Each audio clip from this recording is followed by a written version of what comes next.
Happy Holy Day, Moors, and welcome to House of Reawakening Minds.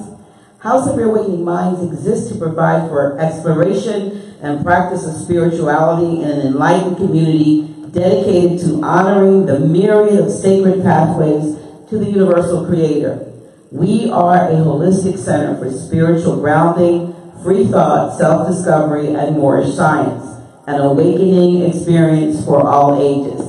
Tonight, we are pleased to have back with us our brother, Abdullah El Talib Mosi Bey. Let's receive him. All right, thank you, everyone. Assalamu alaikum. Alaikum. Today's topic is European Masons and Knights. The European Masons and Knights.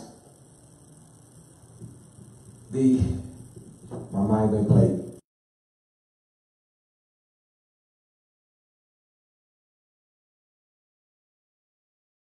Legacy of the Moors estate. European Masons and Knights, the sole legacy of the Moors estate. And I want to talk about this, and I've been watching a few videos on the, what they call police brutality of our people. And I want to talk about how to effectively address that issue. You know, that issue been addressed in the context of, you know, the Europeans, the white supremacists, and I want to qualify that. They don't like black people, you know, for the color of their skin. You know, it's about race, so you got a set of people who have, as this is the paradigm that's been pushed, they have a certain set of color of their skin that's favored, and then, we have our color of our skin is not favored, and because of the mere fact that we look this way, they hate us. The white people hate us. They are white, and this is what you have those who are pushing that, Black Lives Matter, those who have different broadcasts on YouTube, when they air different areas where people are being brutalized by the cops, they presenting that it's a color issue, complexion issue,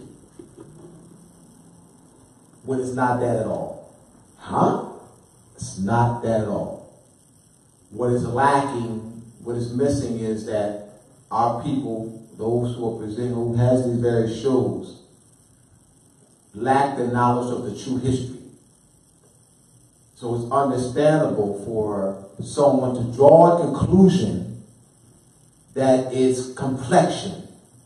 They see Europeans being treated a certain way, favorable treatments. They're not being brutalized by the cops the way we are, and they get certain jobs, and and they see themselves, so they're going to conclude, because of what they look like.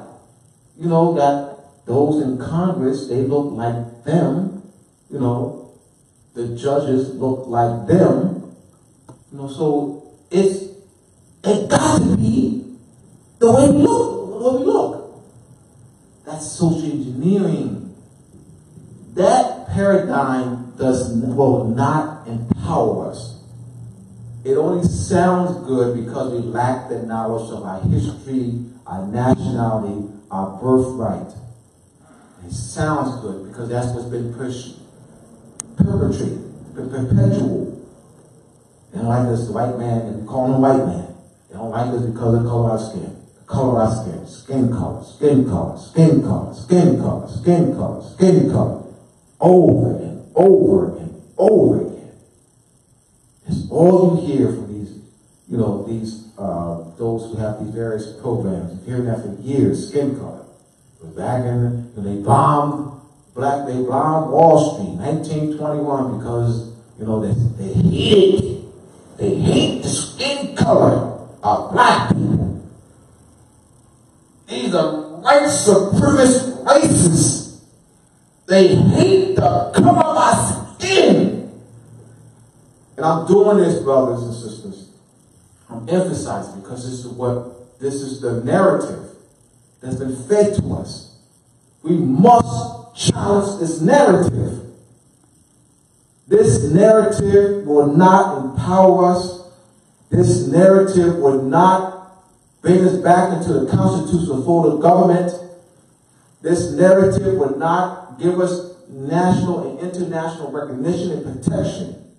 We are doing our people a disservice by pushing that narrative. So I understand why it's done by our people, because that is what they know. I once pushed it. That's what I thought 25 plus years ago. Because that is what they know. They passionately push that. They do that through observation. They lack the knowledge of the true history. And I'm going to go into that, but I want to, because I've been looking at these videos, you know, I want to address that. I would never address the issue of police brutality by itself. Never. We first address the issue of the legal status. The police brutality goes on because the legal status issue has not been addressed, widely addressed. It has been addressed, so that's why I qualify it. It has not been widely addressed. I don't want to say it was addressed in 1913. So it would be wrong for me, incorrect for me to say it hasn't been addressed. It's been addressed for the past 105 years. 1913 to the present. It has not been widely addressed. And that the widely addressed can only be done by nationalizing conscious Moors. Somebody who's unconscious is not going to address the issue. The only people that can address the issue are people like myself who are conscious and nationalized. If you don't know, you're not going to address the issue. But it's those who are pushing the narrative of the complexion, or what they call skin color, I qualify what color is. They get the most press, though. Whereas nationalized Moors, we seem to be on the back burner. You know, we're out there, but we don't have the million views or subscribers. You know, we're the Black Lives Matters, you know, established by Europeans. Black Lives Matters established by Europeans. They get the press. Now, what happens? What has happened? Black Lives Matters have been classified as a domestic terrorist organization. See what happens? By not addressing the true issue. You see the lack of protection. Black Lives Matter. How is it that Black Lives Matter is classified as a domestic terrorist organization? Because that's a legal status. They are outlaws. Moors classified as black, Negro, colored, African American are outlaws. That's why they are in a state of civiliter mortuus, civilly dead. Though they are alive biologically, they are dead politically. They have our people in that negative status has no national and international recognition. I would like to see the occupying power called the United States classify Moors as a domestic terrorist. I want to see it written down. Will the Europeans who control our Moorish government put on documentation? I hope they do. So we can sue them off the wazoo. Will they put on documentation, as they've done with Black Lives Matter, that Moors is a domestic terrorist organization? I want to see them put that on documentation. And see what they be in, see what trouble they be in. Now, two different animals, y'all. Black Black Lives Matters, classified as domestic terrorist group. And remember, those who are members of Black Lives Matter are Moors. So they're not two different people. All right? It's not those who are members of Black Lives Matter and then Moors. We're two different people. So I need to qualify. I need to be clear on everything I'm saying. They are Moors. The issue is status difference. They have not clarified their legal status. Those who are members of Black Lives Matter have not clarified their legal status on the record. On the record, they're still classified as black. Somebody like myself, Moors, conscious and nationalized Moors, have clarified their legal status on the record. They challenge the fact that they're not black and put in a declaration, a name proclamation, and a declaration of their legal status on the record. That's the difference. Same bloodline. But I don't want nationalized Moors to be so uppity. I'm addressing nationalized Moors. Nationalized and conscious Moors, please stop being uppity. Please, if I need to get on my knees and beg you, Steve, please stop being uppity. Please stop being self-righteous. They are brothers and sisters. You're uppity and you're self-righteous. You got your nose and doggone ear and think you're better than them. You think you're better than our people who are classified as black, Negro, colored. I've seen this, I've observed this for 25 years. I've seen that bull crap mentality, that bull crap, self-righteous, upper mentality. And I hate it. You were once unconscious. You were once unconscious. Someone was benevolent enough to teach you about your nationality and birthright.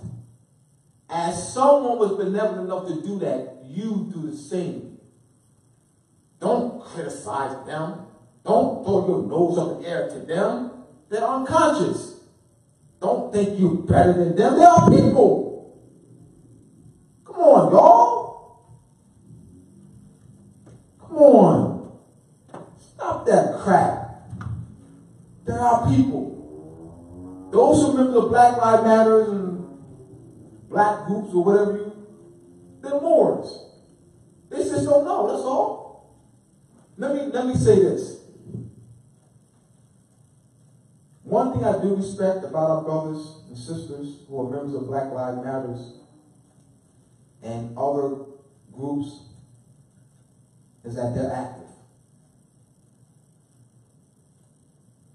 I will work with somebody like them. Why? Because they're active. What are you? Meaning, you don't have to make them active. You don't have to encourage them to be active. To me, it's easier for me to work with them. It's easier for me to work with somebody who's unconscious but already active. Why? Just make them conscious. They're already active. They're already on network place. They're already active. You don't have to inspire them to do anything. They're already active. Then you just give them information. That's it. I seek out people like that. I don't just seek out nationalized and conscious Moors. I would seek out somebody like that who's already active and then what? Facilitate their consciousness. Duh.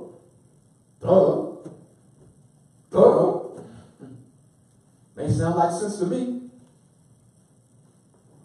Sound like sense to me. They're Moors.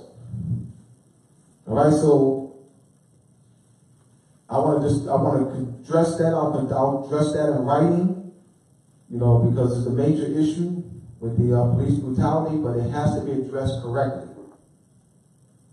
It has to be addressed. The issue clarifying the legal status issue of the Moors who are classified as black, Negro, colored, so as to address the issue of police brutality. It has to be something like that. You just can't say police brutality. You know, I'm going to do a lecture on police brutality. You know, don't title that way. Don't title it that way. You're going to do a lecture on clarifying the legal status of Moors who are classified as black, Negro, colored in the United States Census Bureau, so that you can address, so that you can properly address the issue of police brutality. That's the only way you can do it. Now it becomes an international issue. That's what I'm talking about. It becomes an international issue. No longer national and international. No longer even a national issue or local. It becomes international. By the issue what? Of the status correction. Drew Ali said, "Come on, ye Ajax of North America, and hear the truth about your nationality and birthright. You're not Negro, colored, black, or Ethiopian." So he told us what we're not, because black, Negro, colored is not a who. That's a what. It's a negative legal status. And he told us who we are, Moors. He restored our flag, Moors flag. Come up here, brother. He restored our Moorish flag, made us conscious of Moorish headdresses, one of them Moorish flag, Moorish fez, and all turban.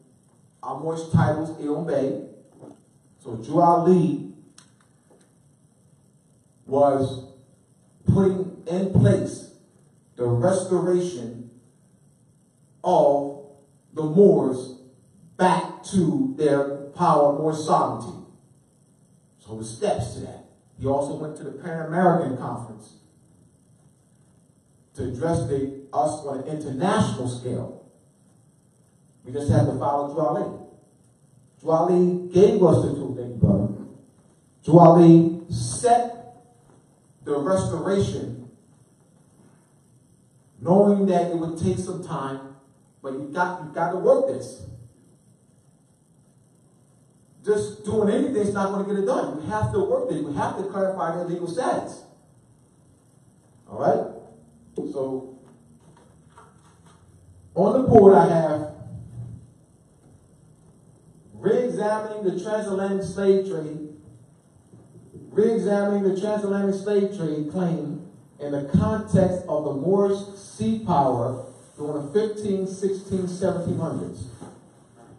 One of the narratives is that Moors classified as black, Negro, colored, Moors classified as black, Negro, colored, African American, were transported by 12 million, were transported by the Spanish, the Portuguese, the French, the English, and the Dutch from the continent of Africa to North America, Central America, South America, and to joining island between the 15 to 1800s. So they estimate about 12 million. That's the narrative. So that's the narrative that is promoted among us. That we're not from here. The white man transported us, in the household ships that made us build up this country. And we don't know who we are because they took us from various African states. So we don't know who we are. That's the narrative. What is not taught is the tremendous power of the Moors in relationship to the Europeans from the 700s to the late 1700s. During the time period of the transatlantic slave trade claim, 15, 16, 1700s, what was occurring? What is not known to the public? What is not taught?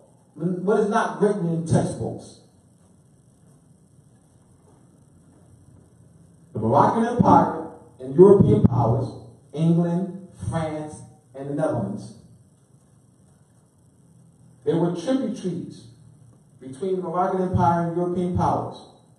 What that means is England, France, and the Netherlands, the Dutch, were paying Morocco annual tribute to pass the high seas.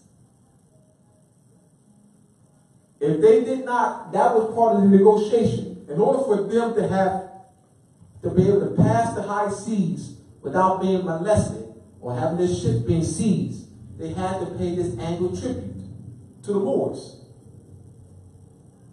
Would that, by learning this information, what does that do for you now? It corroborates your what? Thinking of this power that the Moors had.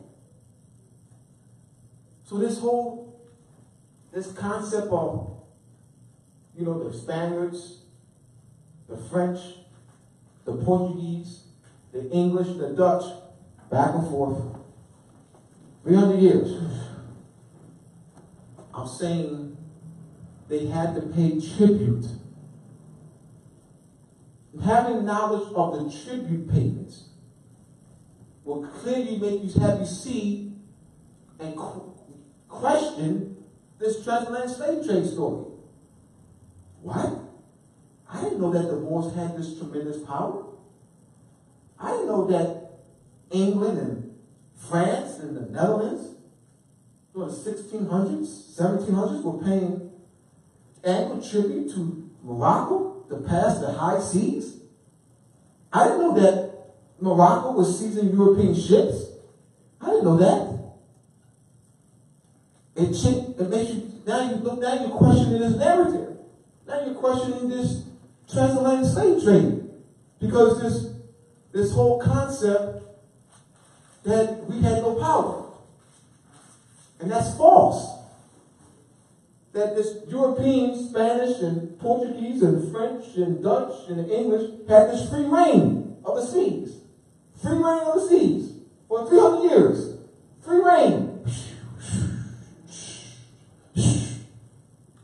I'm telling you, this has you re-examining that.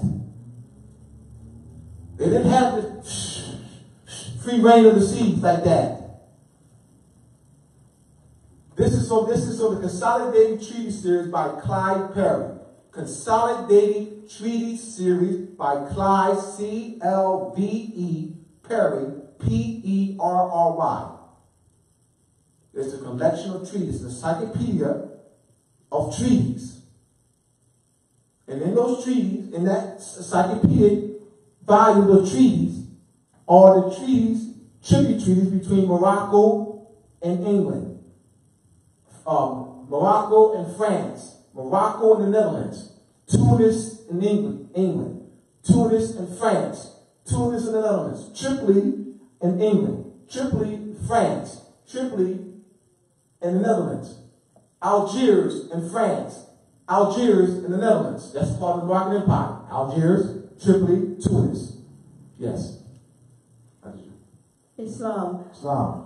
I think this is just there's no question here, but my thought is that people don't have difficulty believing that the Moors, were on the high seas and doing all the things that they did. What our people tend to have a problem with is believing that was us, that we are those, and they attribute Morocco and those of Moroccan ancestry as being these mixed sort of mulatto, or they're saying, okay, yeah, that may have been what the Moors were doing, because you've got others that are out actually saying, well, the Moors were selling Africans, us Africans were being sold by the Moors. So there's no relationship. They don't see the relationship between them being those same Moors, or being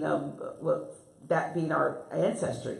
All right, let me address the first issue of the complexion of the Moors. In J. Rogers' book, I'm giving evidence, because I don't want them to believe anything. Nature. I don't want them to believe anything. That's first of all, let me qualify that. I want them to know what is the epistemology, how one knows knowledge. In J. Rogers' book, Nature Knows No Color Line, chapter 6, the Negro, you have it? I have that book. Yeah. You have it with you? No, I have all right. it. The Negro as Moor in European aristocratic families. He displays hundreds of coat of arms and family crests with dark, dark, dark, dark, dark olive Moors in the European family crest. One. You also go online. There's more of them, not just only in J. Rogers' book. Google online. Do it now, y'all, kin folks. The Moors in the coat of arms of European families. Do it now. Moors in the coat of arms of European families. This is the Moorish bloodline all throughout Europe, Denmark, France, England, Southern Europe, Netherlands, Sicily.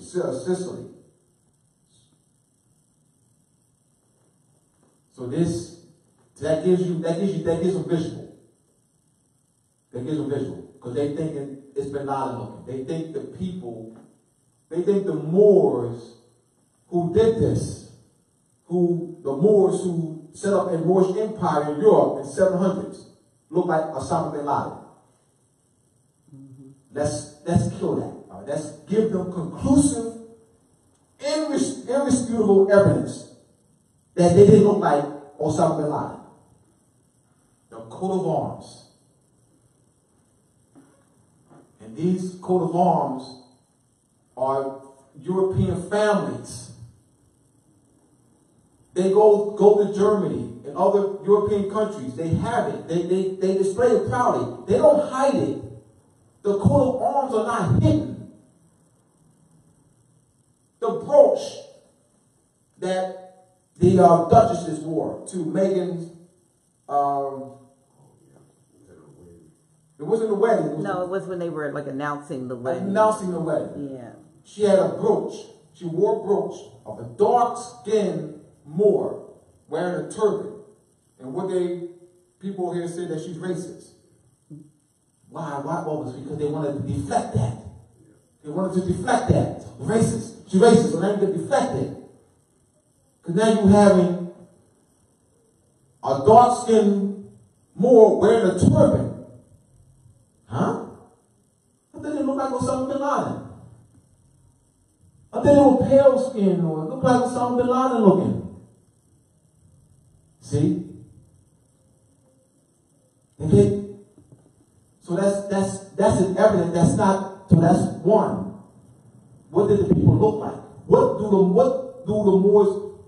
the Moors look like in the 700, 800, 900, 1100, 1200, 1300, 1400, 1500, 1600? What did the Moors look like? That's the question. The Dr. G, very important question. All right. Another question that she put out. Moors had their own people in slavery, but that doesn't dismiss this, though. If they're saying that you're trying to dismiss this, that doesn't dismiss this, though. You can't say that to dismiss this. To say, if they're trying to argue against me by making that assertion, that doesn't remove this. So you're saying that by making that assertion, that Moors had their own people in slavery, you are not dismissing this, though. The tricky statements. So you still, that assertion does not refute these claims here. These points of evidence based on documentary evidence of the Moorish power. This is the Moorish power in relationship to the Europeans during the 15, 16, 1700s. Let me continue. Wars between Moroccan Empire, and European powers.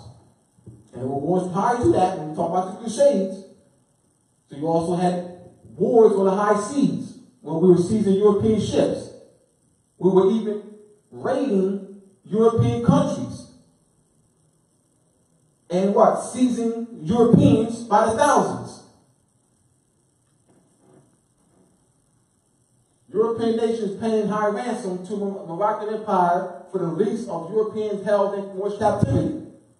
This was a major issue all throughout Europe. Ransom payment, because we demanded high ransom when we seized the ships, the well as the captains, and it was mostly the males. So it was the wives who petitioned. The European wives petitioned because they couldn't afford to pay the ransom. They were poor. They couldn't afford to pay the ransom. Their husbands held in Moorish captivity. There were redemption orders or captivity orders that were established to raise money to pay for the ransom. This was in newspapers throughout Europe. This was a major issue. There were campaigns. There were charity boxes outside of the churches, entrance to the churches. And those charity boxes, the money went to get Europeans to pay for the ransom. This is a major issue. What that does is let you see the Moorish power. We have to see our power. And in order to address the issue of police brutality, you have to address the legal status. Who are these people? How did the Europeans come, Abdullah? How did the Europeans come into world power? That's easy. By defeating the Moors. Who did they defeat? How did they get to where they are even today? How did they get to where they were in 15? How were they able? How was Spain able to launch the exploration in 1492? By defeating the last Moorish stronghold, which was Granada. That was a Moorish kingdom.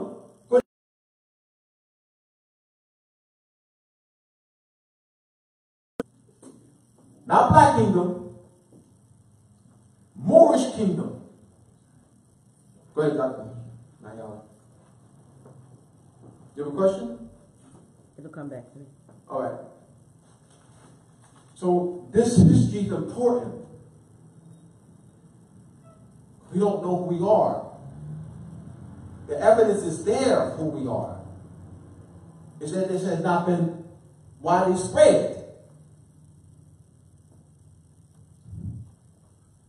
France, England, the Netherlands, Portugal, and Spain are the 5 European countries that have been purported to transport over 12 million Africans out of Africa to North America, Central America, and South America. Those are 5 European countries. What do they all have in common? What do they all have in common with the Moors? What do Spain, Portugal, France, England, and the Netherlands all have in common with the Moors? They had wars with the Moors. Tribute payments with the Moors. Ransom payments. And 1190 was established with another captivity order that gave money to the Europeans out of Moorish captivity. There's a relationship there, y'all. Follow me, y'all. Follow me. Spain, Portugal, France, England, and the Netherlands all have something in common in relationship to Morocco. They had an extensive diplomatic relationship. This is what they're covering up. And this is those are the same 5 European countries that have been purported to transport 12 million of us from the continent of Africa to North, Central, South America. They're covering up this vast history, y'all. This vast history. This history relates to what's going on today.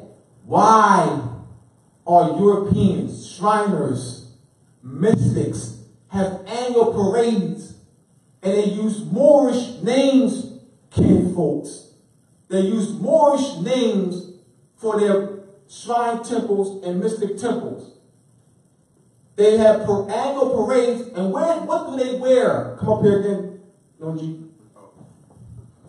What do they wear? There's over 206 shrine temples. That's the mystic order of the veiled prophets of the enchanted realm. All right, that's ancient Arabic order. Ancient Arabic order of the nobles of the mystic shrine. Established by Europeans. They now call it Shriners International. What do they wear? There are 206 of them, y'all. What names do they use for their temples? Moorish names. Oh. There's over what? There's over 150 mystic temples, mystic order of the veiled prophet of the enchanted realm, established in 1850 at Hamilton, New York. Over 150 of them. There's 206 shrine temples out in the world, over 150 mystic temples, and they wear what? Black fezzes. The mystic wears black fezzes. They use what? Moorish names and titles for their shrine, for their mystic temples. And they have annual parades. They come from all over the country to a particular area, because it changes every year based on their mystic, who's the royal monarch. Who's the royal monarch is in the home state of that seated royal monarch. What do they wear, y'all? They wear a feather? They wear a feather? They wear what? The Moorish fez. We can't ignore this. They don't know who we are? Why they wear the Moorish fez then? And use Moorish names for the temples. Over 150 of them. Over 260 shrine temples. Moorish names and titles. Moorish names. This is what? Was this name? Identify it. Identify this headdress. No. Moorish fez. Don't say fez. Why? I'm not just saying. Moorish fez. Identify the people to whom the headdress belongs. It's a Moorish fez. It's very important that we emphasize. Moorish fez. Moorish fez. Moorish fez. It's very important. Fez is not good enough. Moorish fez. Because you're identifying the people, because you identify the consequentity. You identify the consequentity. You identify the birthright. You identify to whom it belongs by birthright. Moorish fez. Chinese fez? Nigerian fez? Oh, Moorish fez. That's why. You're correct by saying fez, but we got to say Moorish fez. Because we got to emphasize the consequentity, the birthright. All right? Thank you, brother. Any questions before I go on? I'm emphasizing these points of showing the correlations. The correlations between Morocco, Spain, Portugal, England, France, and the Netherlands. We have this power that they're suppressing because they want to sell you. It's easy to sell you that transatlantic slave trade story if you don't have this knowledge. It's easy to sell you that the Spaniards and the Portuguese and the French and the Dutch and the English had this 300 years of going back and forth. Africa to North America, Central South America. Africa, North America, Central South America. Africa, 300 years. Their ships were being sieged. They didn't have control of the power of the seas the way they're claiming. What did they do? They what? They rewrote history by what? Not including this. So what they do? They write the wars between them among themselves. They write the interchange among themselves and what? Leave you out as if you never existed. As if you never seized their ships. As if they never paid you annual tribute. As if you never held Europeans by the tens of thousands in Moorish captivity. As if no discussion, don't present it, then there's no challenge of it. Long forgotten history. Very important. Because it connects to who we are. In history, they got us thinking that we're connected to what? 12 million, Africans were sold by African kings and queens into slavery. They got us connected to that. They got us connected to that. All right. Question. How do you know that you're indigenous to the land, Abdullah? There's a book called, glad you asked. There's a book titled Unexpected Faces in Ancient America by Alexander von Humboldt. Unexpected Faces in Ancient America by Alexander von Humboldt. In here, he has photos, not drawings, photos of stone heads, masks, figurines, statuettes with broad noses and thick lips. None of the statuettes, stone heads look like those who live on reservations. So you say that the indigenous people look like the ones who live on reservations, I can challenge that with confidence. Show me a stone head that looks like the people who live on reservations. That's all. That's all I'm asking. Please, show me a stone head. Yes, brother. Are you going to show me a stone head that looks like? I want to ask you a question. All right, man. Where did the people from? Hold on, brother. Where are the reservation people from? All right. I would like to ask you where the people from reservations originally from. All right.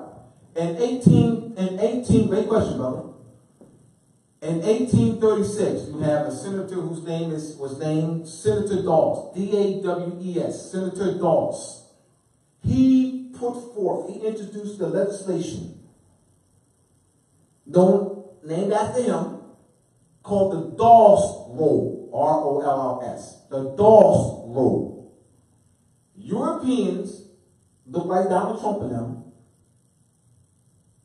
had to pay $5 to get their name listed on the Dawes Roll.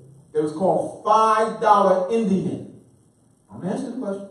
Got it on 1833. If you look at older books, brother, they'll say the black Indians or Indians. They're talking to you. So the images that you see are what they call the Indians. It's not what was presented in the 1900s. You're going by modern day imagery, books and textbooks and museums. Because they want to feed you that.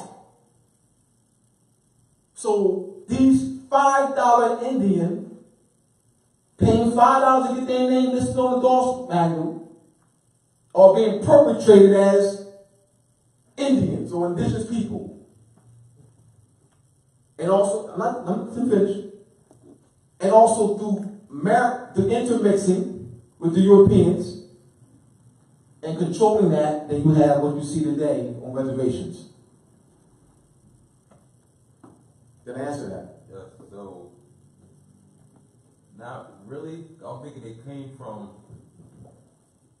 No, don't think, bro. No, don't stop. Don't even start off like that. So you gotta come again. Don't start off that. Don't start off by saying, I'm thinking. So we want to change it. We're not gonna allow that. Okay. We're not gonna allow you to say, I'm thinking that I want you to say, this is what I want. This is what I would hope you to say. Okay. Based on my research, that's what I want you to say. Okay. Based on my research, they came from? Based off of research that I've read, they came over. Somebody else's research. Based off of my research, come on. they came over during when the ice caps were melted from Asia. All right, let me address that then. All right, I can address that. Monoko Ashidi, you know who he is? No. All right. Let me make sure you get some notes, but I'll take the notes down. Some notes here. You got notes? Where's your notebook, man? I do not bring a notebook. Yeah, I'm dropping all these jewels on you. You ask the question. Now, he ain't got it in his head like that. Nah. All right. Monoko Ashidi's book, write it down. African Presidents in Early Asia. I'm going to bust that up too. Not the book. I'm going to bust that they looking like, European looking, came from the Bering Straits, looked like Europeans from the Bering Straits. No. What do the ancient people of Japan, Vietnam, and China look like? Unexpected. African presidents in Early Asia. No question. He shows photos, not drawings, of in the mountains. They carved out colossal stone heads in the mountains. They look like me. Oh, you thought that the people look like those in Chinese restaurants. No, my barber told me. He told me what you're telling me. Oh, all right. So you know that. Let's go with the Bering Straits story. You thought that those who came on the Bering Strait looked like those in Chinese restaurants. See? You thought that the indigenous people of China, Japan, Vietnam look like the ones you see on TV, the one you see in the cities in China, the cities of Hong Kong, Japan, you see on Chinese restaurants.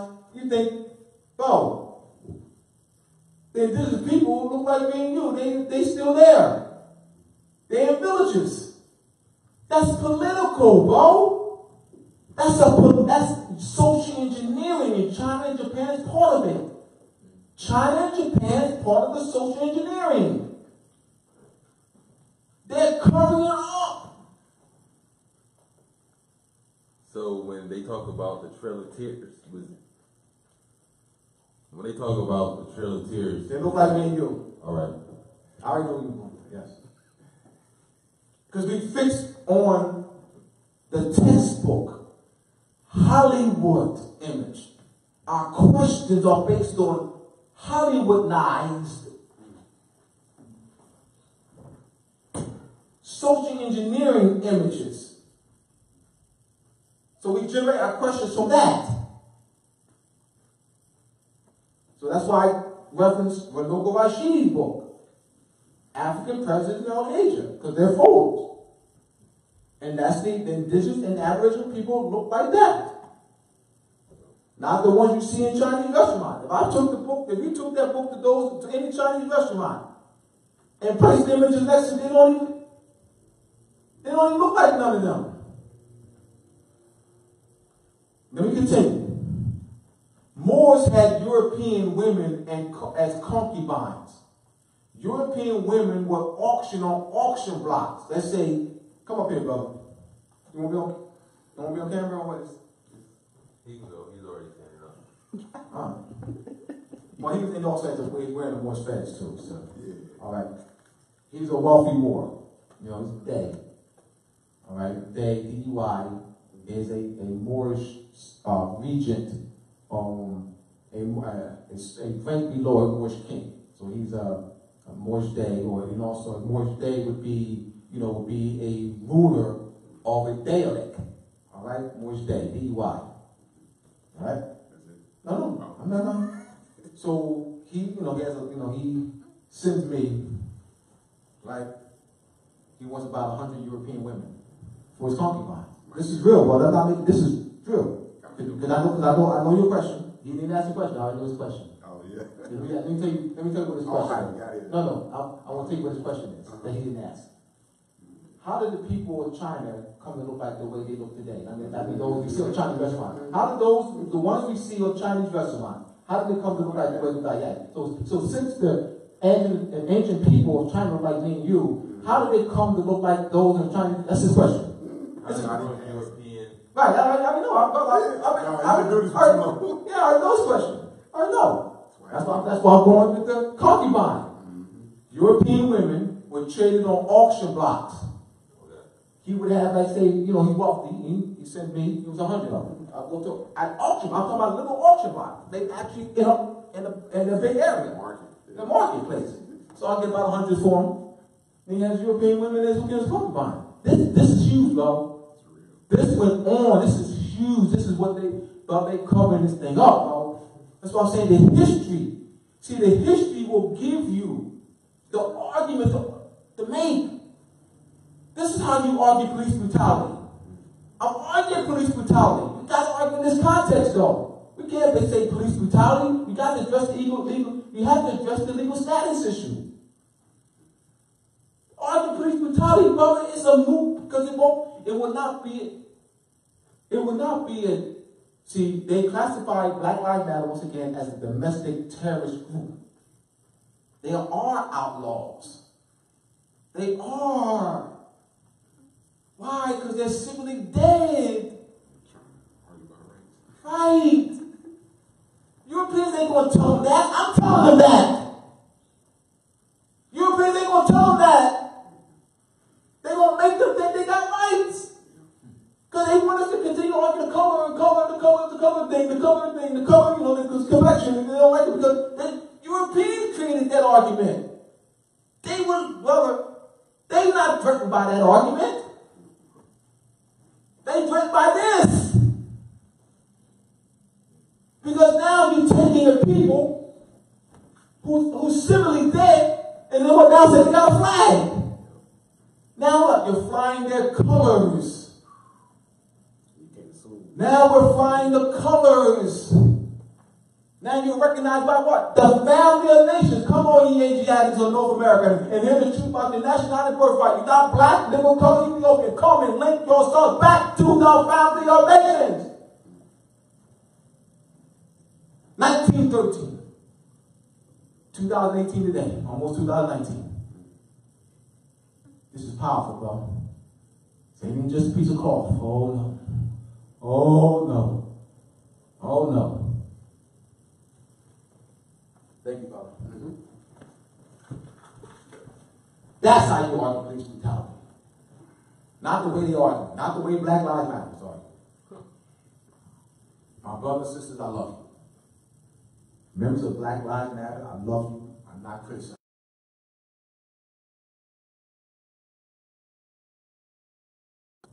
I'm not self-righteous. I'm not putting my nose up in the air. I love you. I love you. We've been fed that. Black makes us civilly dead. We have no standing law. We have no national, international recognition. Our people are outlaws after that classification. It's not a European prejudice thing. It's a European issue of human rights violation because they classify that as black so they can use us with impunity, as you already said. It is a sin, using the word sin connotatively, as the word sin is just a mere name for the moon, for any group of people to violate the free constitution of free national government and they claim the names and principles that allude to slavery, black, liberal, colored. Charlie hit. Charlie is the man, bro. I mean, these issues that have to be addressed. There's no way out of it. You got to use Duality program. You ain't going around that. This is the freedom. Duality set it in place. This is it. As I said, Dr. King will not, there ain't going to be no Dr. King. When we come back to power, there ain't going to be no Dr. King holiday. I mean, once they find out what Duality did, really did, and really come to comprehend broadly what he did, they would be saying Dr. King who? Yes. It's Jasmine D. Miller asked, Happy Holy Day Moors from the UK territory. My question is, can Moors reside in the UK territory claim indigenous birthrights to the land? All right, absolutely. There is a book called The Phoenician Origin of the Scots, Britain, and Anglo-Saxon. The Phoenician origin of the Scots, I'm supposed to write this down. The Phoenician origin of Scots, Scots, S-C-O-T-S, which means dark.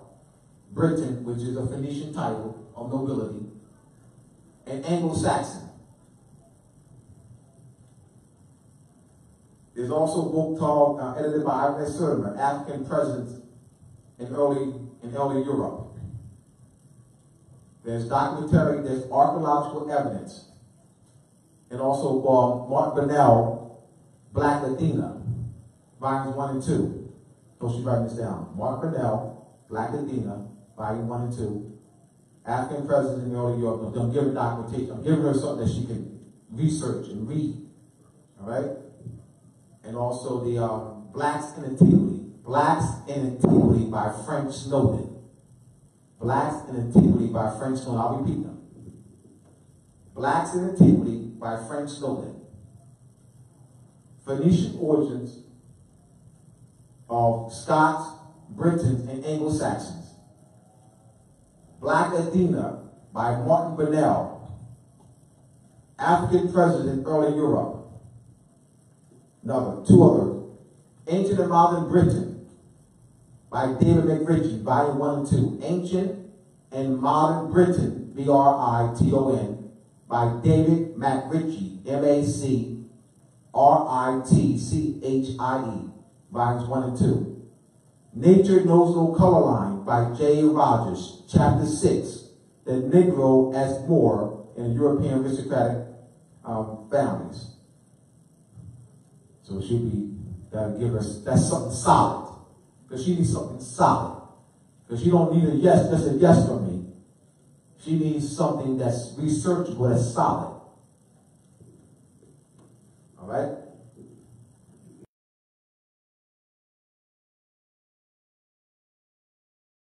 Comments, criticism. I don't know what I'm talking about.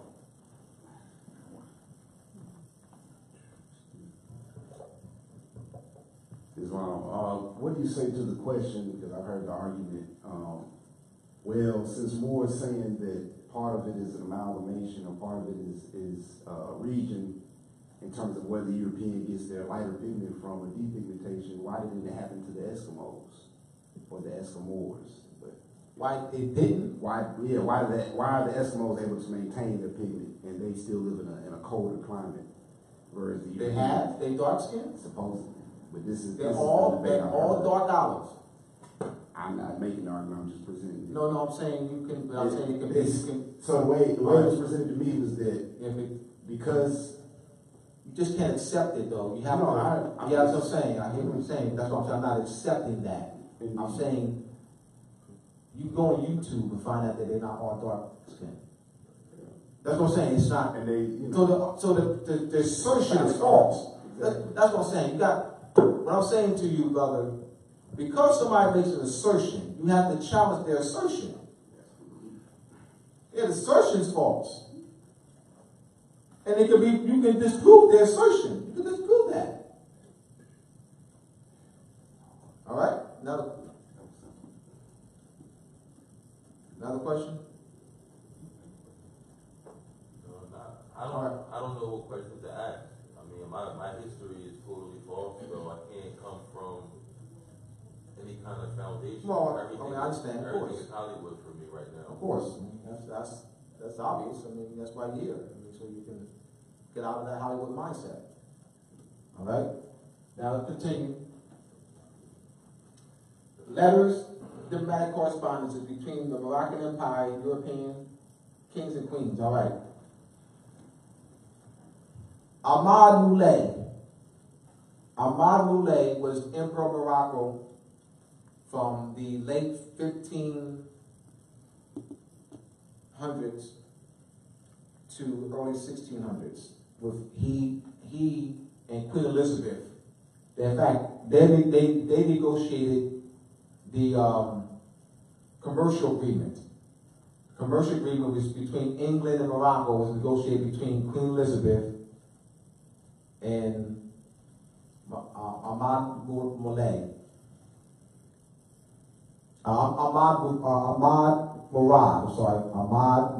M-U-R-A-D, Emperor of Morocco. And that commercial agreement was where they traded armies. Also, gunpowder was traded. We traded gunpowder to England because England used the gunpowder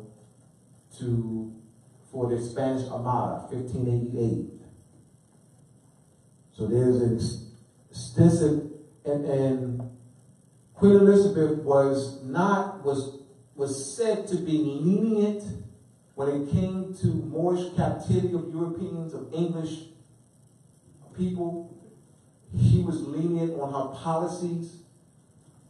When James I ascended the throne, he was like, I'm not being as lenient, I'm not going to be lenient at all with the Moors.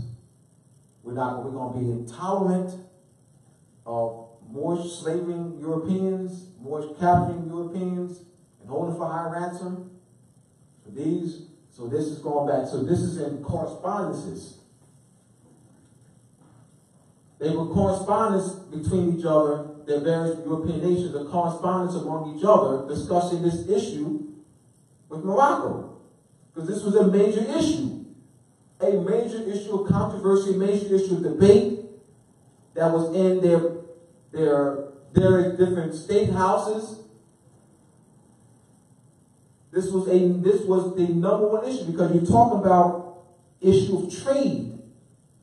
So in order for them to have this passage of sea, they had to negotiate the treaty treaties in order to be able to pass without being molested by the Moors. Yes.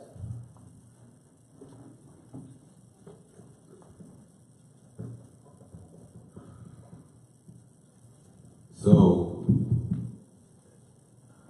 if indigenous Moors never came from Africa, how did they end up becoming enslaved? And how did that narrative continue after so many generations when, I guess, the father and grandfather would have known the truth?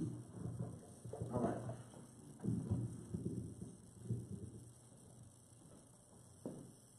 How did Europeans come into world power and domination? By defeating the Moors. We set a Moorish empire in Europe. 711 was the beginning of that. We defeated Roderick. The Europeans, I just want to put this in proper perspective, because there are European scholars who misrepresent the history that in the position that Moors conquered Spain. No.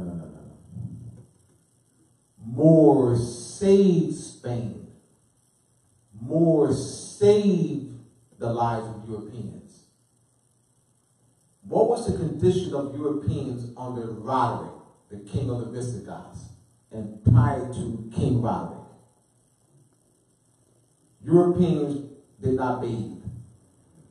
They were dying of diseases by the tens of thousands.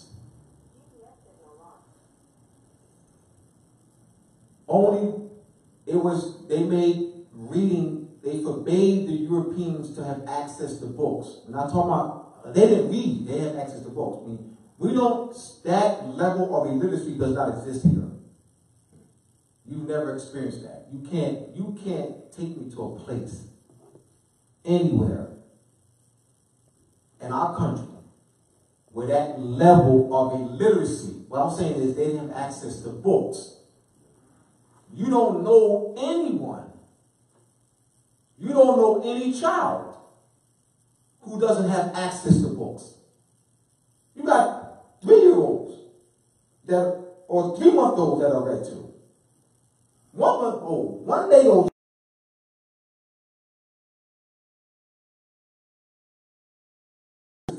were the clergy and the aristocrats. There was a high illiteracy rate. So I'm painting this scenario, no? So, because Moors didn't conquer. Moors saved Europe. Moors built up Europe. So we emphasized hygiene. Why was that so important? Because we didn't want the disease to spread outside of Europe, to North Africa, to other areas. So you talk about, European countries that were infested with diseases because they didn't dealt with hygiene. This was a major issue. So when, we taking over and building up a Moorish empire with the Umayyad dynasty, we emphasized hygiene. Built marketplaces, irrigation, horticulture, botany, surgery to thesis. This was huge. Libraries, the Dover House, the library had over 600,000 manuscripts. Universities, cathedrals, mosques we built. So the Aragon, Castile, France, in 1095, they wanted to regain control of Europe. Remember, Moors teaching Europeans how to read. They launched what they called the Crusades against the Moors in 1095. The issue with us is that we didn't work together as far as dynasties. We had the Umayyad dynasty. When another Moorish dynasty came to power, they defeated that reigning dynasty. They didn't work together. The dynasty didn't work together. So they defeated, so the Umayyad dynasty was defeated. So you had the Almoravid dynasty, the Almoravid dynasty. The last Moorish dynasty on Europe is the Nasrid dynasty. When we lost control, that dynasty lost control of Granada in 1492. So these Knight orders, Knights Templar, Knights of Calatrava, Knights of St. John's of Jerusalem, now called the Knights of Malta. These Knight orders were funded by various nobles and aristocrats. So France, and the Netherlands, and Aragon, Castile, established Knight orders. They put a lot of funding and they united their forces. France, England, the Dutch, Aragon, and still united their forces against us. So now, the Battle of Los Naves de Tolosa in 1212 was when we had lost control of Seville, Cordova, Valencia, and only Moorish kingdom that we had control of was Granada, which we were able to maintain control for additional 250 years. So we've lost, you're talking about the loss of tremendous wealth in 1492. Though we still had power, but it was not at we were not at the height of our power in 1492. But we were still controlling some aspects of the seas in 15 and 1600s. And this is how the Europeans were able to launch the exploration and set up colonies even here in 1492. That's why that's a pivotal year, because that was the year where we lost control on November 25th, 1492 with the Treaty of Granada, which was a capitulation where we surrendered Granada to Spain. And also 1469, Aragon and Castile united. Queen Elizabeth and King Ferdinand got married, united their forces to give us the last blow, and they gained control of Europe. You talk about tremendous wealth. We controlled the spice trade. The Order of Christ, which is an extension of the Knights Templar, took over the spice trade from the Moors. We were able to build up tremendous wealth through the spice and silk trade. And the Europeans simply took over those trade routes. That's how they came into world power with our nation. This is documented. It's not even debatable. What I'm saying is not even debatable. Someone you say I want to talk about, that's someone who hasn't studied. They either lying or they haven't studied. They either lying or haven't studied. They really can't challenge me on this because they haven't studied. This is documentary evidence. And I clearly show what if you look at the coat of arms of European families, Moors in the European coat of arms, Moors in the coat of the European families, they are dark out of Moors. So it gives you what? The complexion of what the people look like. Did I answer your question? Yes? Yes. All right. So they took advantage of our infighting. Other questions? Questions are good because the question is what other people have too. Because I can go on, and I can go on, I can go on. That's why I stop. I give information, I pause, and ask questions. Because I can directly answer some missing points that I may not address if you don't ask the questions. Yes? Islam, I'm trying to frame this right. So my research. Well, just say. I was just trying to. No. Is it true that the Daughters of the American Revolution were organized mainly originally to, when you were talking about a lot of the men were being held and so forth, and even some of them, were they trying to break free of Moorish captivity or Moorish subjugation? Why was that formed? All right. The DAR. The DAR does because we had women who, going back to the 1100s, 1200s, and so forth, the families who could not afford to keep the ransom. So women did organize. And so they are part of that, connection of women organizing, and soliciting funds to have their husbands and sons being returned to them and negotiate the ransom. So there's a connection there. So we place the Daughters of American Revolution in that context. Continue with that. And I'm not bring it up. One of the major issues with the United States, George Washington, in the House of Representatives, in the Continental Congress, the number one issue that was being discussed in the Continental Congress was whether to continue the 300-year of European customary practice of paying the Moors annual tribute or to put money up for defense. So the Daughters of American Resolution is part of that. That was a major issue in the Continental Congress as well as among the state delegates, Virginia, New Jersey, Delaware. That was also discussed because they couldn't keep up with tribute payments. George Washington, during his administration, was that he wanted to maintain the 300 years of European customary practice of paying the Moors annual tribute. Thomas Jefferson, who was Secretary of Foreign Affairs during George Washington's administration, was against that. He wanted to put the money up for defense and go to war against us. This is the history that's documented. Because it's not in the textbooks in schools, doesn't mean I don't know what I'm talking about. It's not documented. This is documented information. Let me give you references.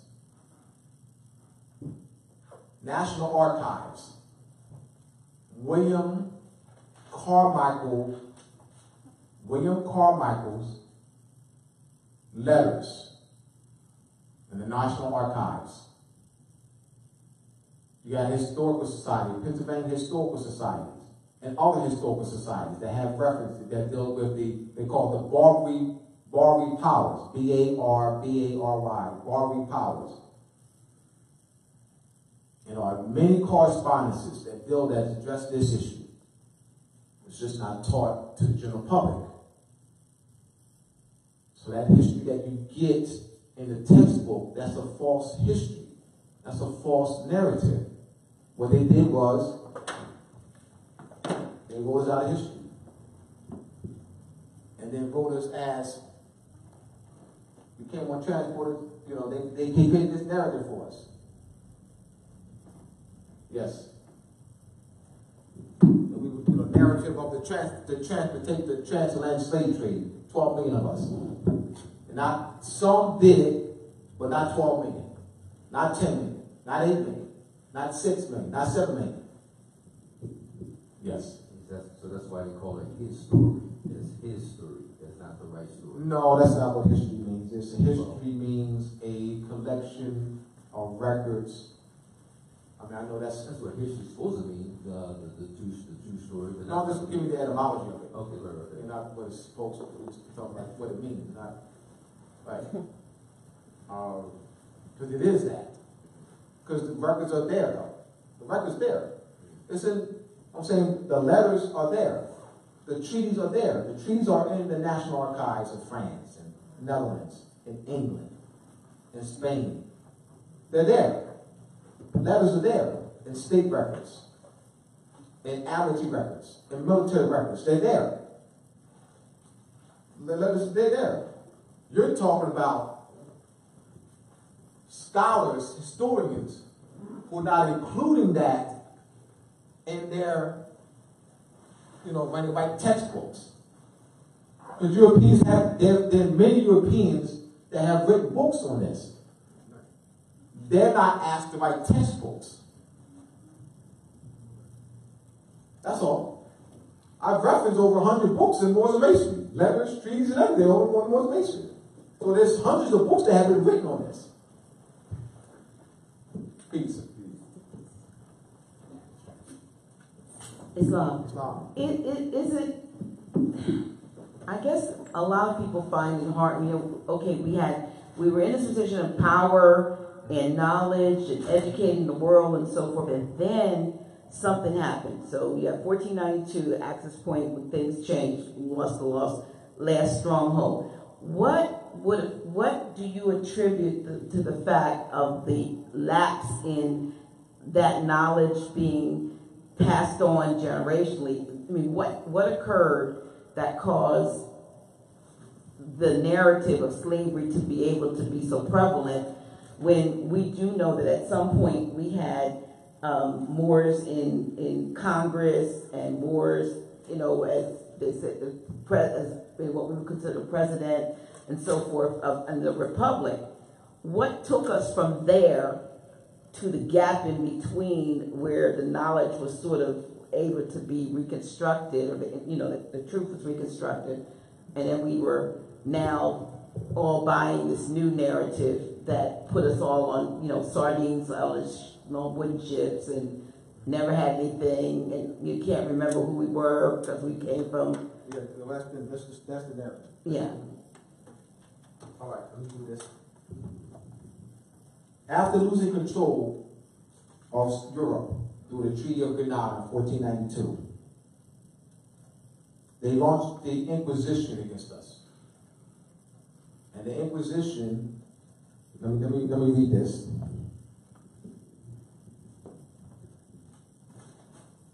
I need to do this. This answers your question.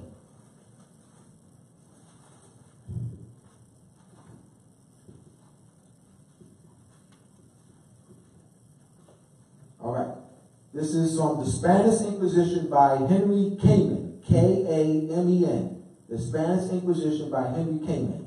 The date 1526 was fateful in the history of the Andalusian Moriscos. For in that year, the Inquisition of Jaén, H-A-J, which is the H sound, J-A-E-N, transferred its residence to Granada.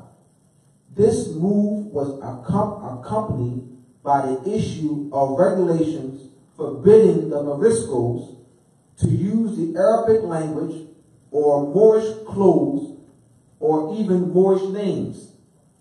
Finally, in 1567, an edict was published in Granada by the authorities along the lines of the 1526 regulation.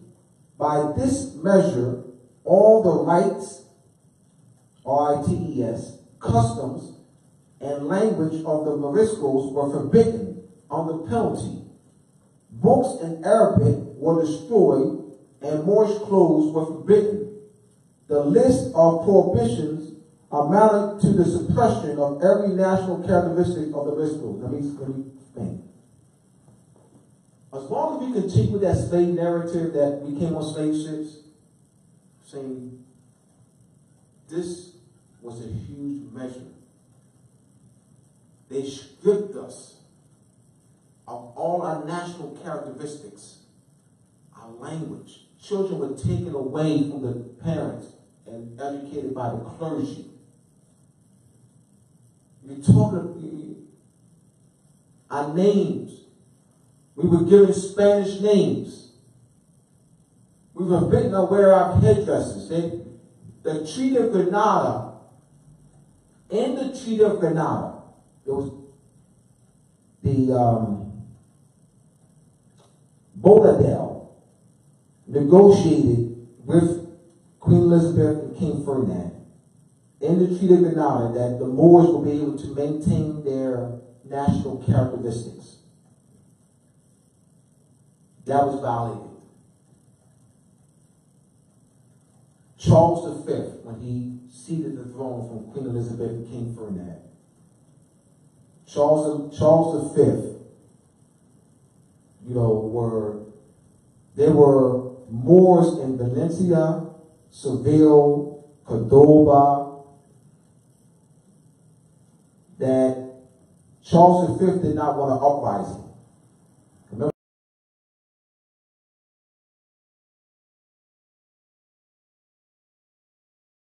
As to who we were. There were uprisings. Moors being violated and not being allowed to maintain their national characteristics. So they expelled, Charles V ordered the expulsion of the Moors from Seville, Cordova, Valencia. Moors were also along the seacoast. So they didn't want the Ottoman or Ottoman Empire to assist. The Ottoman Empire did not assist in helping the Moors, the Turks. Charles I, in 1567, issued an edict that the Moors would be stripped. They would be classified as Spanish. They were forbidden to wear their headdress, turbans, given Spanish names. So this is important to see where that loss of knowledge, connection. In 1610, 300,000 Moors were expelled from Spain. 1610. Once again, we keep going with that narrative. Spanish, Spaniards, Portuguese, the English, the Dutch. We on that narrative. And we were not discussing this narrative. The Inquisition, we were brutalized, we were tortured. They put us in torture chambers, cut off our toes, cut off our fingers. The word carnival, which means flesh, they use real fingers. Carnival. We shouldn't have no doggone carnivals. Shouldn't even use that. It means flesh. So they had carnivals of our toes and fingers. They tortured us. They put chastity belts on women. They had what they call auto de fe, public, where you would, be an auto de fe full, of Europeans, and you paraded in front of Europeans, and you condemned them. And you would announce, I'm going to denounce, my language and so forth, all the national characteristics. They were also resorted to what? Burnings at the stake. Europeans in the 50s and 60s did what? Auto de fe. They burned what? Those crosses don't belong to them. They burned crosses That's a reminder of what? All of the faith. See that? What they did in the 50s and 60s are connected to that. I'm saying that once you know the history, you can connect them, you can see, oh, that's an all of the faith. Oh, that's all, that's an all of the faith. That's all. The cops, that's an all of the faith. They're not using fire though. Cops, you know, all of the faith. That's an inquisition. We just don't know the history though. We calling it racism. They don't like us because of how we look. We don't know the history. We can't place the acts in the context of history. We're placing the acts in a false context. All right? Did I answer that? So was the level of their brutality based on, well, was it based on the fact of their lack of complete, what we would call humanity? I mean, the savagery of which they, you know, you're talking about cutting off body parts and displaying them and so forth. And even to this day, you know, we hear of certain even elite groups who do, you know, have these rituals where they're cutting and drinking blood and eating flesh of babies and so forth. So does that have some level, does that go back to their origins, maybe, of having those types of inclinations, Absolutely. Yes. proclivities? Yes. The proclivity is there to torture us.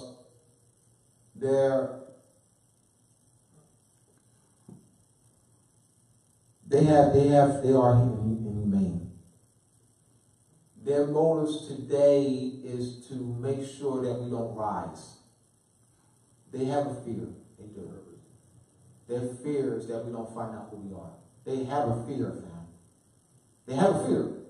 If you steal people's birthright and suppressing history, your fear is always going to be one day they're going to find out. Your fear is when at one time there is a fear. George Bush, they have a fear that one day we'll find out. One day we'll do to them that what they're doing to us today. That's their fear. One day we'll beat them and one more beat them and burn it. You know, that's their fear. That one day we'll rise back to power and then do what they're doing to us now. That's their fear. They got a fear, man. So they're acting out of fear too. And they also have a fear of renown. Francis Pressing hit it on the head. They have a fear of annihilation. It's real. This is real. They have a population dearth in Europe. Germany used to have a law where you could have no more than 2 children. And they did away with that. they had to, you know. They don't produce. Their birth rate is low. Sperm count's low. Birth rate's low. Our birth rate's not low. I mean, our birth rate's not low. They be poking them out more.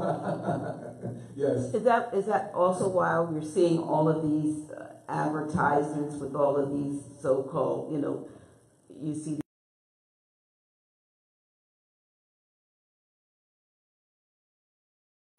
everything is showing, you know, this amalgamation of you know, nationalities. Yes. And it's like, I'm like, come on, enough already. Their birth rate is low. They have to manipulate statistically their population. One of the I've read several years ago, maybe 6-7 years ago, that they're going to manipulate the statistics through classifying light-skinned and brown-skinned Moors as Europeans. Don't say they can't do it. Which means they control it. Don't say they can't do it. Which means they're doing it. They can create the race and ethnic standards for the Federal Statistical Administrative Point.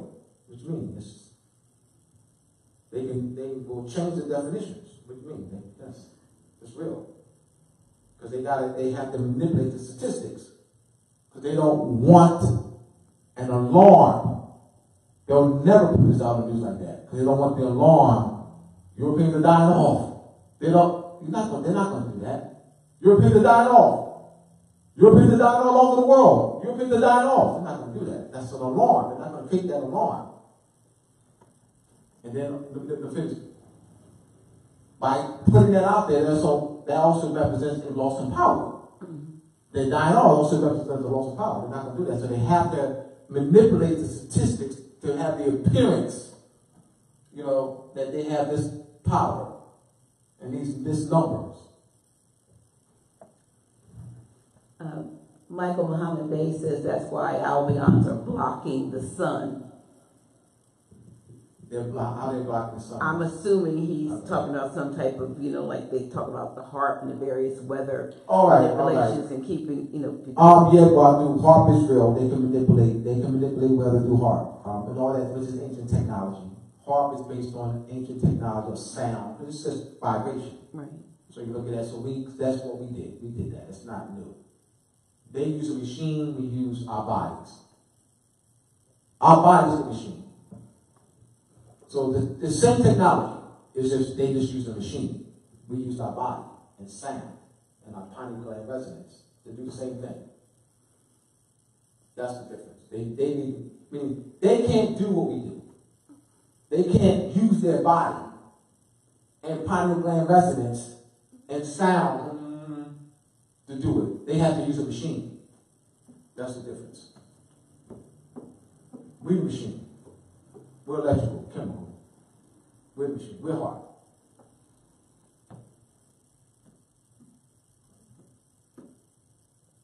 Another question? All right. So we have here Europeans, emperors and European kings and queens of emperors of Morocco. Let me say that. Emperors of Morocco and European kings and queens of Europe addressed the issues of tribute payments, captivity, seizing of ships, the sending and receiving of ambassadors and consuls. So this was an issue that was addressed in letters and also in treaties. This was negotiated. Petitions by European families, I addressed this already, petitions by European families to European kings and queens to negotiate the release of their loved ones held in Moorish captivity. As I said before, this was a major issue. There were captivity, there were ransom orders, redemption orders that were established. We had the Trinity House. Trinity House established in the early 1600s. And there's records of that. Trinity House kept records. Everything is recorded. This is not, records were kept. That stuff, we just accept that. We accept they lost the records. Crap, story. Come on. So they kept meticulous records of all the transactions in the privy councils, meetings that they had, minutes of meetings. And this was a huge discussion. Mile of finance was raised to get Europeans out of Moorish captivity. There were priests who went on redemption missions, went to prisons. They were even priests that exchanged themselves.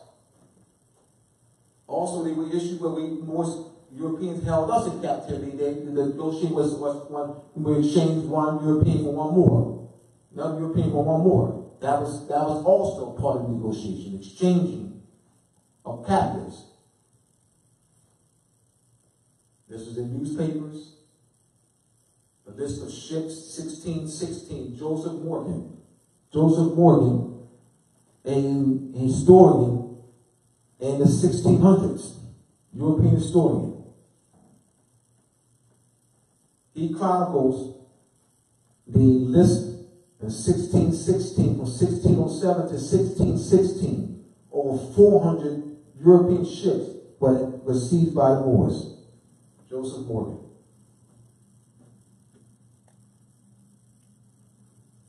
So somebody said, I don't know what I'm talking about. They would have to do this research. This is a history that has been well researched. This has been well researched. Because it's not in textbooks. It's that Linda Cowley and Christine Woodard and Robert Davis and them are not asked to write chapters in textbooks. They teach at university, Princeton and Yale and Alabama State and all. They teach at universities. They're professors, PhDs, well claimed in their fields. But their classes are mainstream. This is not part of the mainstream knowledge. It's not part of mainstream history. But this is the most important history. This is clearly sees how the Europeans came into world power. Who did they defeat to come into world power? Moors. Europeans fight Moors, not black people. Moors. 10. Europeans, redemption orders, raise money. We talked about this. So all these, I'm going to erase this. I've discussed all this.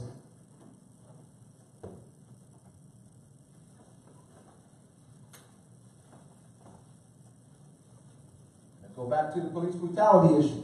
This has to be discussed. This is part of this addressing police brutality. I am addressing police brutality. This is the way to do it. The way they're doing it is not the way to do it. You can't say these people are black. You can't address police. It's not effective. It's not going to work. You're saying they're black. What I'm saying is, let's put it in the international arena. It'll never be there if you say they're black. Go ahead, brother.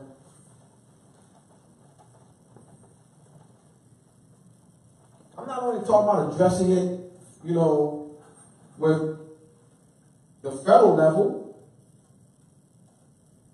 international level. It is not only federal level, it's on international level.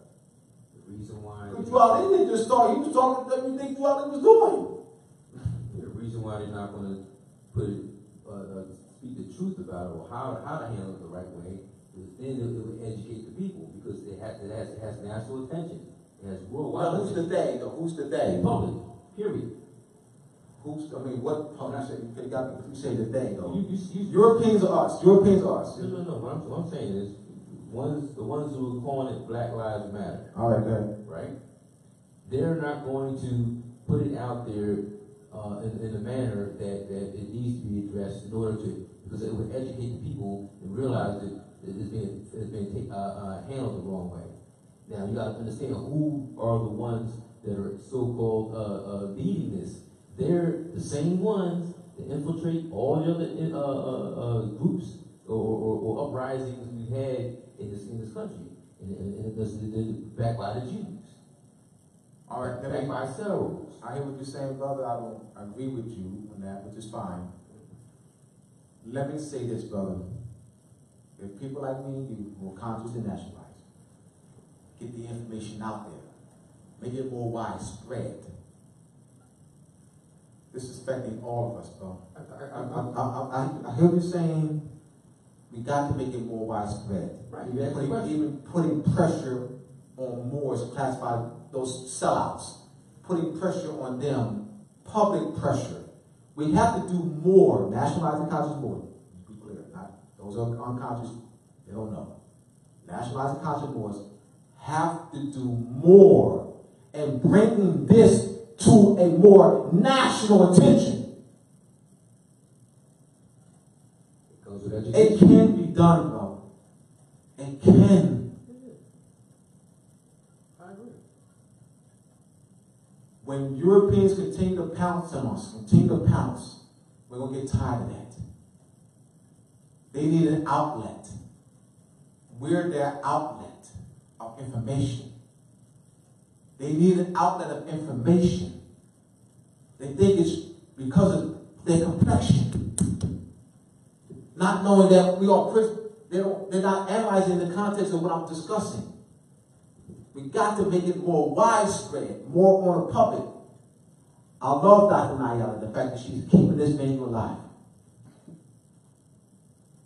That's what I'm talking about. Okay, continue. My observation as a fairly newly awakened Moorish American, meaning I learned about this in 2011 when I met Grand Sheik. My thoughts have been, if the temples were doing what the Prophet had, left us, instructions to do, things that needed to be done, that certain things that we are in right now as a people and our division wouldn't even be, because we would be unified. We would know, just like churches, so-called churches have gone out and evangelized and brought people into churches. Why have the temples allowed the Moorish American nationality been looked upon as some cult and so forth, instead of correcting this 100 years ago and bringing more people in, as if it looks to me like it's been more like a closed door group of leaders who, like us for no more, and they let themselves be content, as if somebody paid them off and said, look, just don't make waves, don't spread out who you are all over, just be who you are within your own little group. To me, if the temples were doing what the Prophet said to do, we wouldn't have to do what we're doing. We wouldn't have to have these classes. We wouldn't have all these people just finding out and calling me every day about just finding out that they're Moorish American and how can they get more information and so forth. I wouldn't have just found out in 2011. Why have not the temples demystified what our nationality is and had widespread outreach to our people to wake us up, even, albeit I put in my post today, gently. Sometimes you have to do things, because if you wake people up abruptly, they get angry, or but why is it that we have to wait all these years to get this, when the temples, 1913, we're talking 105, almost going into 106 years, and all of these Moors don't know they're Moors, but temples exist. And for the most part, the people don't know what they're for, or they feel like it's a cult or something. Counterintelligence. COINTELPRO, counterintelligence. What you're seeing today is the effects of counterintelligence. There's no huge outreach. Right. You know what I mean? Counterintelligence. The not clarifying nationality issue, got people thinking that they can only be a Moor if they go to the temple. There's no issue addressing the issue of the police brutality issue. Why is that not addressed by them? Because the issue of clarification at least that, why aren't they addressing it? Why they'll say that they'll say they're not Moors. They'll say that they're not Moors, that they got to come to the temple to be Moors. Huh? They got to go to the temple to be a Moor. Moors, their bloodline. They're not black. So hold on. So what are they then? All right. So you're saying they got to come to the temple to be a Moor. So what are they now then? So you're saying they're not Moors now. So what are they now then? Tell me what they are now. What are they now then? Don't say black, because they're not black. They're not colored Negro, because Raleigh said, "Come on, ye Asiatics of North America. Learn the truth about your nationality birthright. You're not Negro, colored, black." So Raleigh said that we're not Negro, colored, black. So you can't say that they're black, because Juali said we're not Negro, colored, black. If you say you follow Juali said we're not Negro, colored, black. So since we're not Negro, colored, black, how do they How is going to a temple make them a Moor? The prophet didn't teach that, and they good for that. So I'm gonna say I'm being like them. The prophet didn't teach that. Right? It's COINTELPRO, counterintelligence. Brought in a newspaper, ran in a newspaper, was distributed nationally. Businesses. The temples were supposed to be set up like almost state houses. But they're addressing the legal status. Where are they? You know, they're not, you don't even see them out.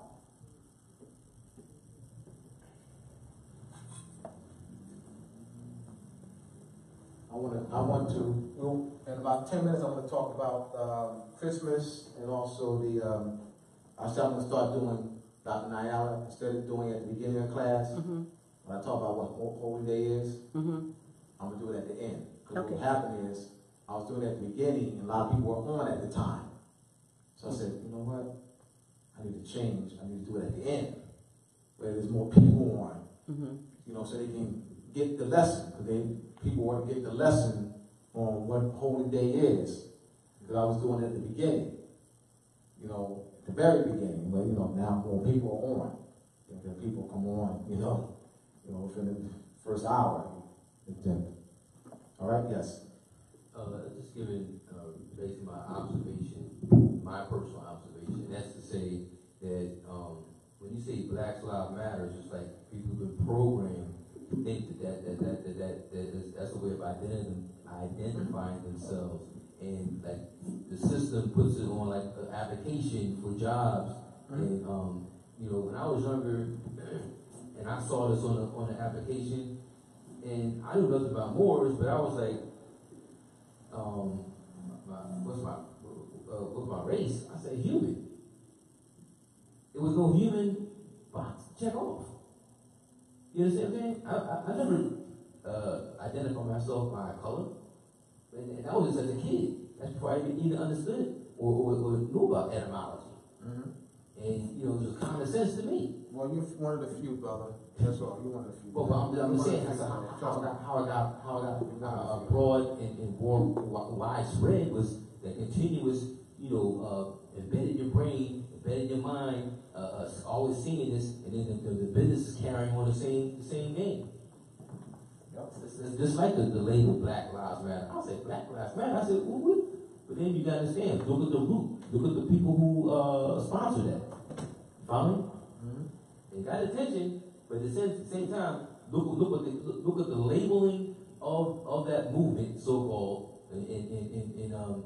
but that's how people identify, and he's saying that that's what they are. And I'm with you on that, but what I'm saying to you, I'm with what I said about an hour ago, is that we need to support with information.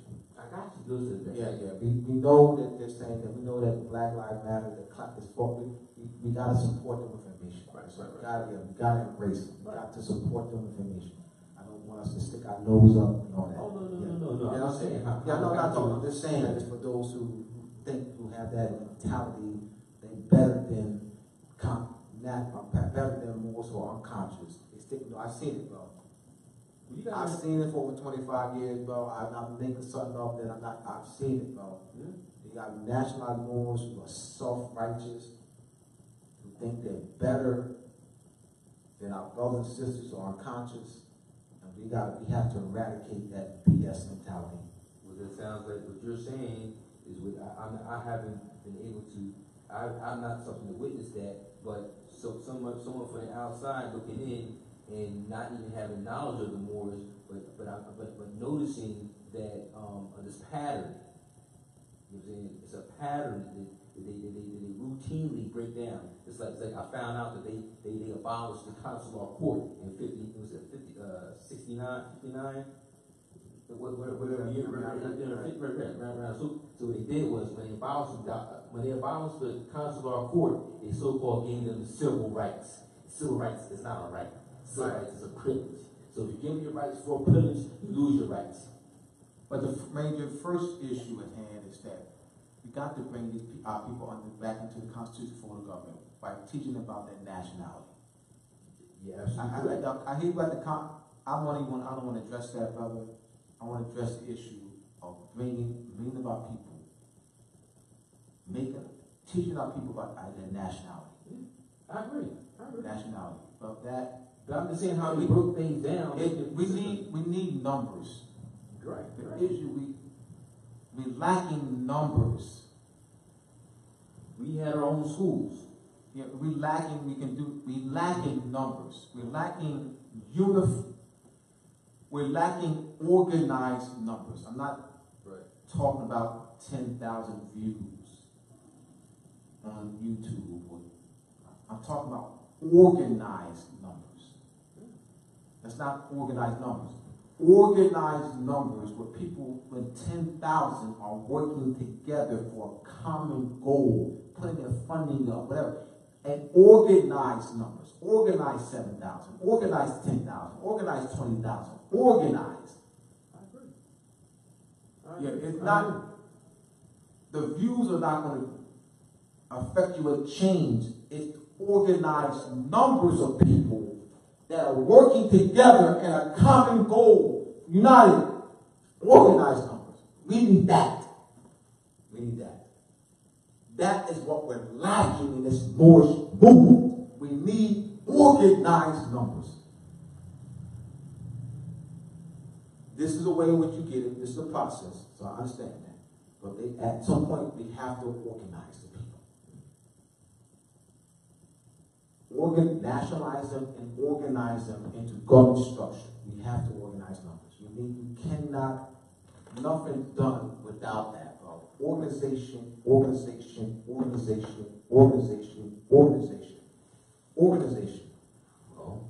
now that you said that, now it jars my memory or my perception that I realize that all the consulates are not unified, are not on the same page, are not doing the same.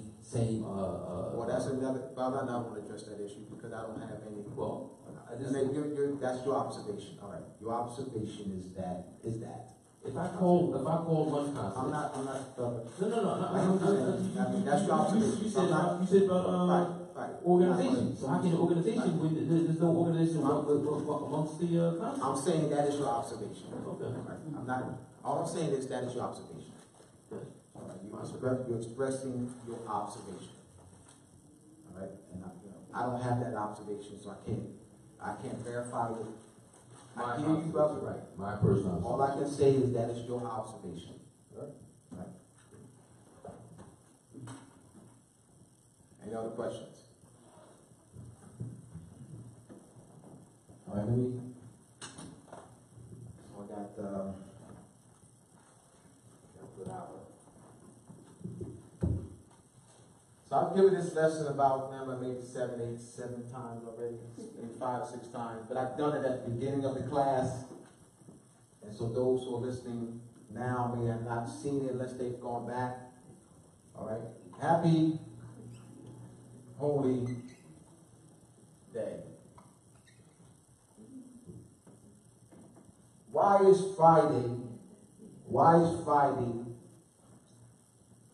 Friday known as Happy Holy Day? Why is there Moors who say Happy Holy Day on Friday? Why is Friday holy? Why is it the holy day? Why not Thursday? Why not Sunday? Why not Saturday? Why not Monday? I say Monday is Happy Holy Day.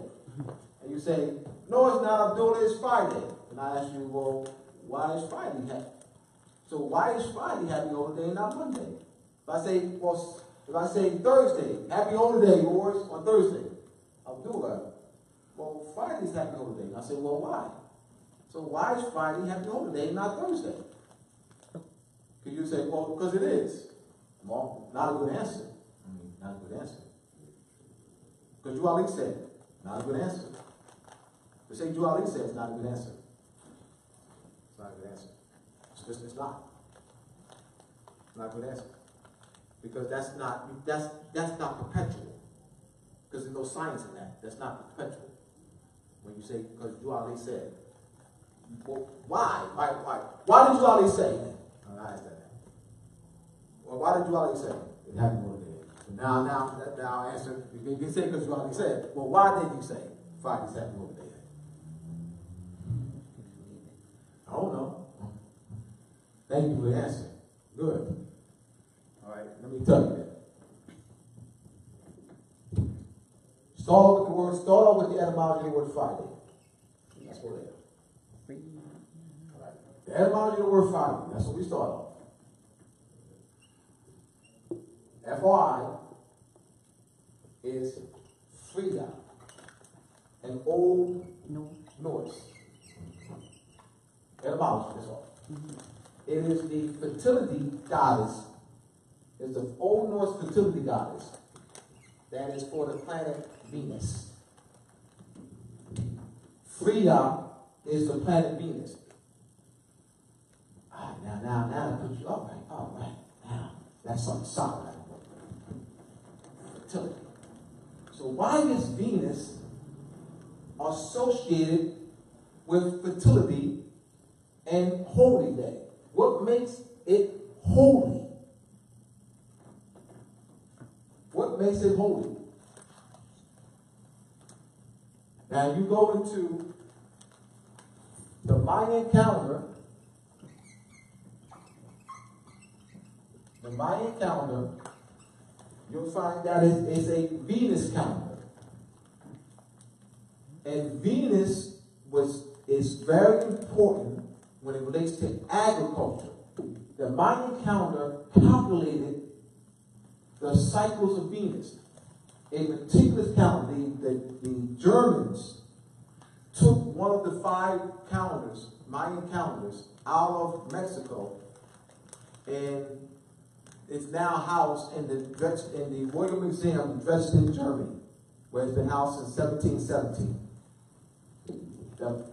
There was meticulous record keeping of Venus. Why? Because it was the heliacal rising of Venus that brought about the onset of rain. Very important.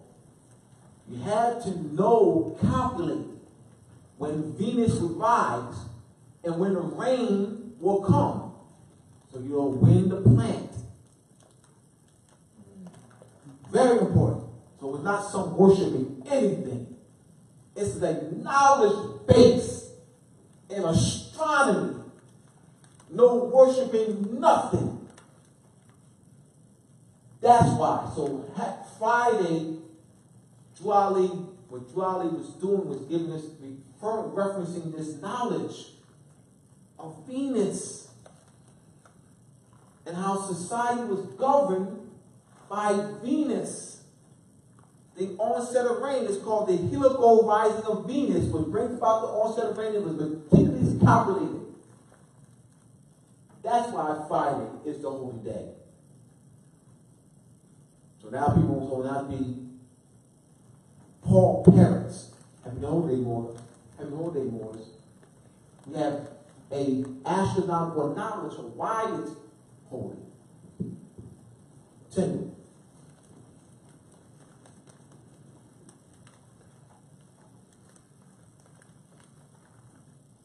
The 5-pointed star that's in the Moorish flag.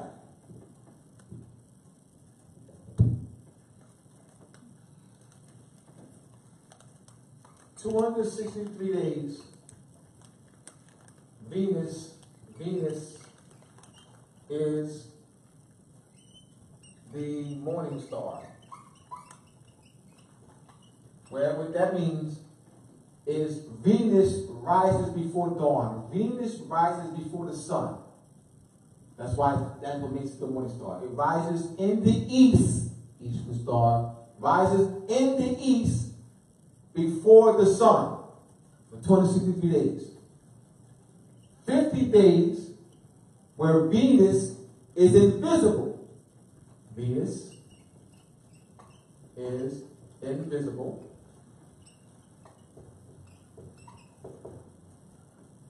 And near the sun. All right? 263 days. where Venus is the evening star. All right? It's what? Venus rises after the sun sets for 263 days. So it can be seen in the evening. In 8 days, Venus is invisible and far from the sun. 584 days. All right. Now, Venus makes a complete cycle in eight years. So every 8 months, every 18 months or 584 days, Venus goes through this cycle. 8 times, 5 times in 8 years. Here we go. I'm gonna put it up. I can put it up higher. I gotta put it up higher. Here we go. 1. That's 584 days. All right. 2. 584 days. 3. 584 days. 4. 584 days. 5. 584 days. In 8 years. There you go. Not something to worship. It's not something to worship. It's what? A pattern or an 8-year cycle. An 8-year Venus cycle that forms this 5-pointed star. Not something to worship. Islam. Is Venus also the star that in the Bible they call the day star? The day star. Which the they, day star, yes. Which they attribute to Jesus, you know, Yeah. but the day star. the bright morning star, the the bright morning The star. bright morning star. Or the torchbearer. The Statue of Liberty with the torch. Venus is known as the torchbearer or Lucifer, light bearer, or phosphorus in Greek, light bearer. Why? Because it's bright, like I said, morning star for 263 days where it rises before the sun. It's bright. The bright and morning star. And also bright in the evening. The bright and evening star. This knowledge is ancient and very important for agriculture. This knowledge is known in societies. That the reason why people worshiping it because they lack the knowledge of the astronomy. The 5-pointed star,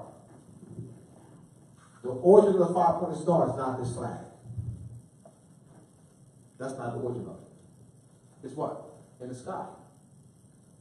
5 cycles. In the sky. That's what it forms. In 8 years. So you have the circle. This represents the earth. So 584 days, Venus is between the sun and the earth. So there's 5 Earth and Venus conjunctions in an 8-year period. Venus is between the earth and the sun every 584 days. That's called a Venus and Earth conjunction. There's 5 of them in 8 years. So this circle representing that. So the heavy metal groups and hard rock groups use this. And it's misrepresented as what? Evil and all that. See what they're doing? They did it with the swastika, the word Aryan. I can go on and on. So they've deconstructed, they're using constructive language to deconstruct our consanguinity and birthright and culture.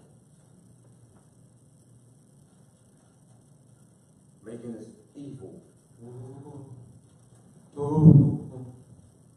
Ooh, that's That's the devil. Ooh, that's the devil. All right. The devil, that image, that gory looking image, is a distortion of an ordinary goat. The goat is an ancient symbol of fertility, woman, power, and the moon. So they took an ordinary goat and made it gory. So the devil is a distortion of the ancient lunar symbol representing fertility, woman, power, and the moon. See what they're doing? That's what the devil is. I love the devil. It's just a distortion, y'all. It doesn't exist in nature, y'all. That gory creature does not exist anywhere in nature. It does show me. Tell me where I can go anywhere in the world. And I see somebody in costume. I'm going to see somebody in costume.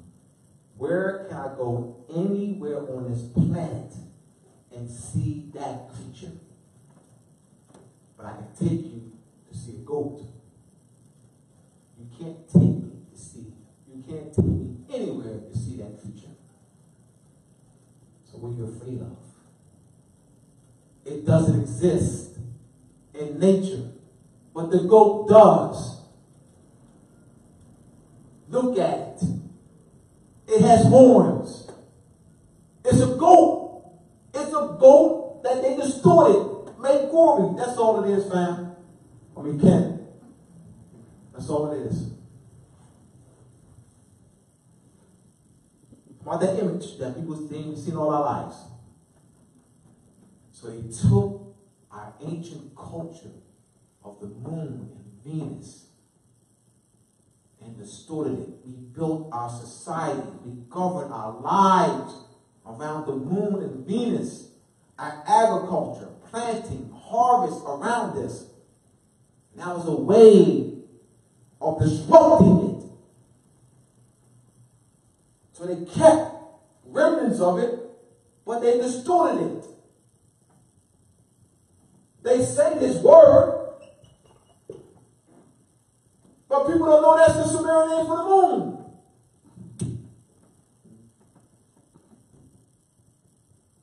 They say that distorted image of the goat is the cause of the world's evils.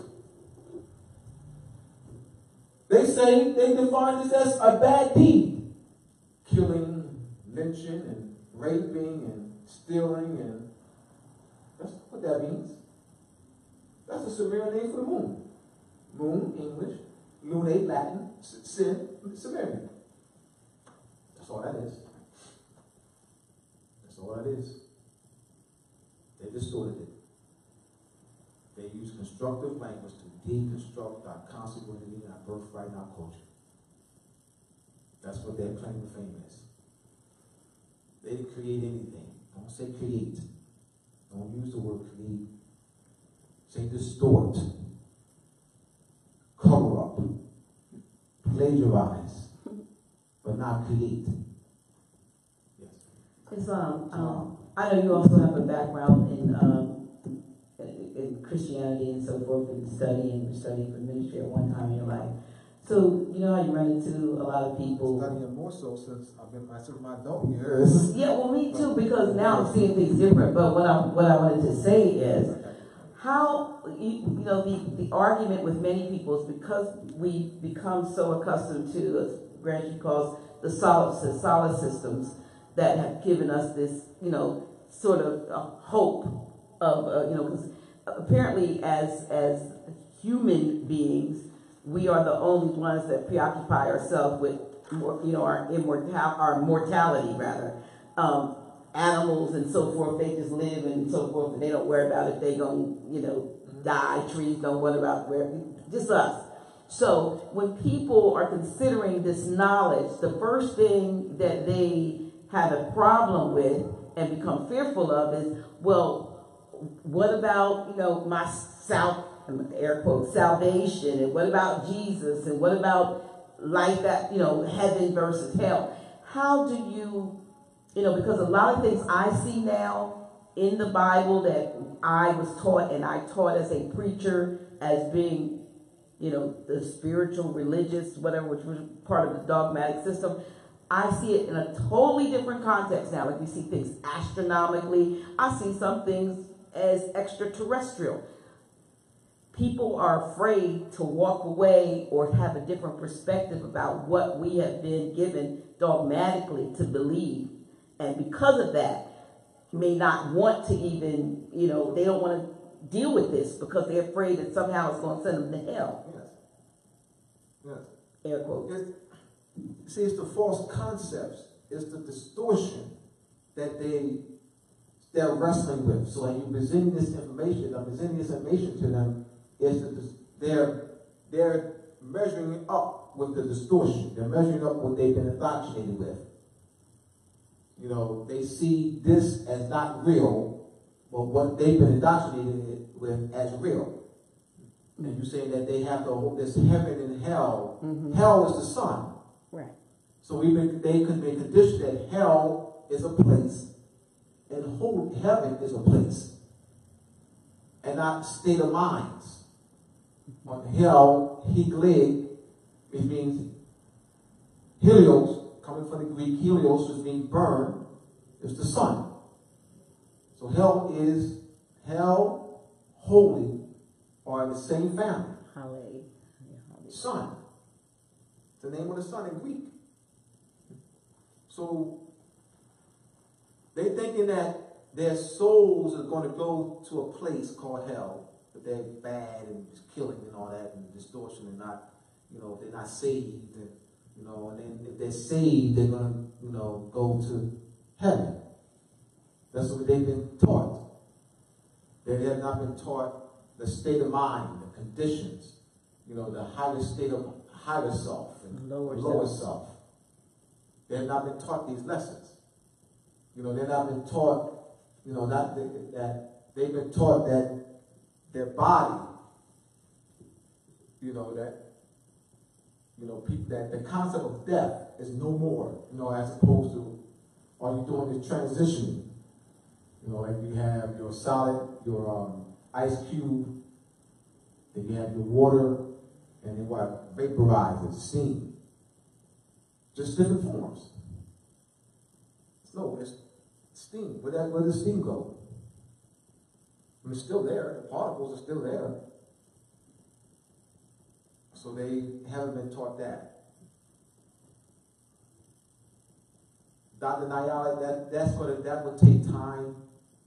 It's not something you can give somebody in one class or lesson, because they're going to hold on to that. I know. They're going to hold on to that. They're going to hold on to the devil. They think the devil is real. They think that gory-looking, distorted image of the goat is real. And they have to hold on to that. You're talking about from childhood now. Right? Mm-hmm. So I don't expect them, but there's others who won't. I'm looking at numbers, and I don't expect 100%. I'm not going to get that. No. But to continue pushing it. But that...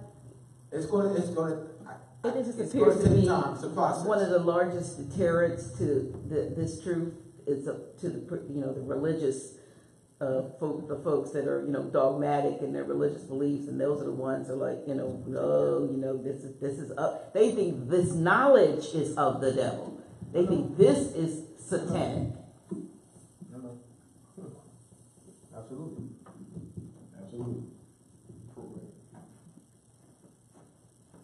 All right.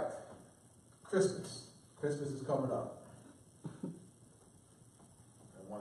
Since Christmas is coming up, I'm going to take the opportunity to teach on that as well. So, all right.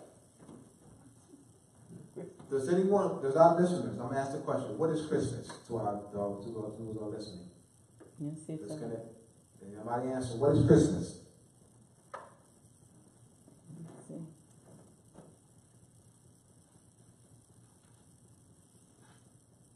Anyone know?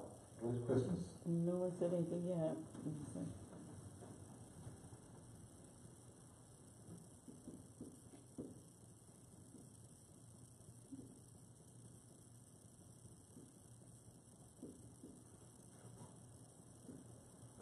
response yet? Someone said, Dwayne Rose said, My man Dwayne. Brother. he said winter solstice. Christmas is the winter solstice? That's what he said. That was the response that came out. Well, December 21st, December 25th. So you're saying they're the same. A couple people said the winter right now? solstice. Sister Sahar L said the winter solstice. Ask them what is the winter solstice? Brother Dwayne Rose said Islam war. And Brother Kenneth Emiyadi said teach us. All right. So,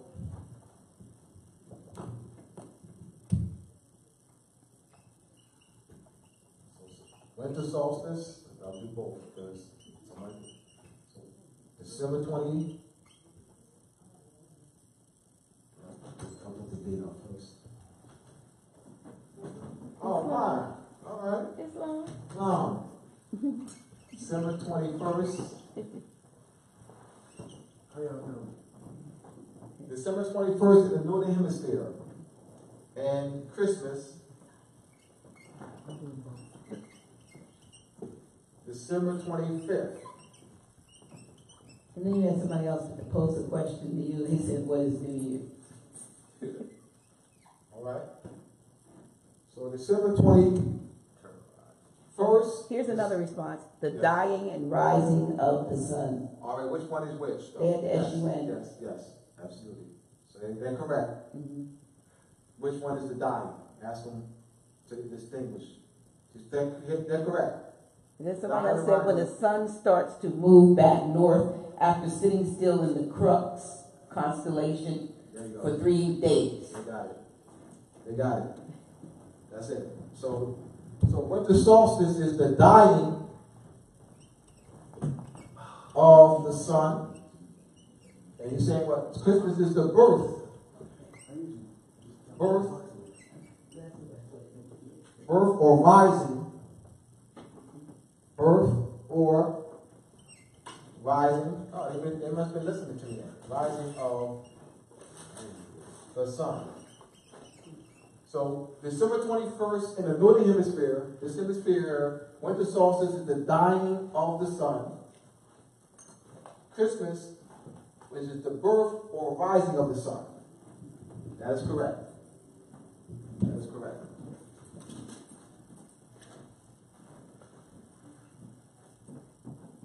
What occurs on the sun is at its lowest point of declination, meaning it rises the lowest in the sky. It is the furthest south of the horizon. The sun is furthest south of the horizon. It lies in the tomb or stands solstice. Yes. S-T-I, stand. S-O-L in Latin is sun. So the sun apparently, we know that the sun does not move.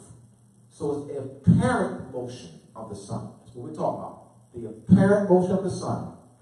So the sun appears to stand still for 3 days.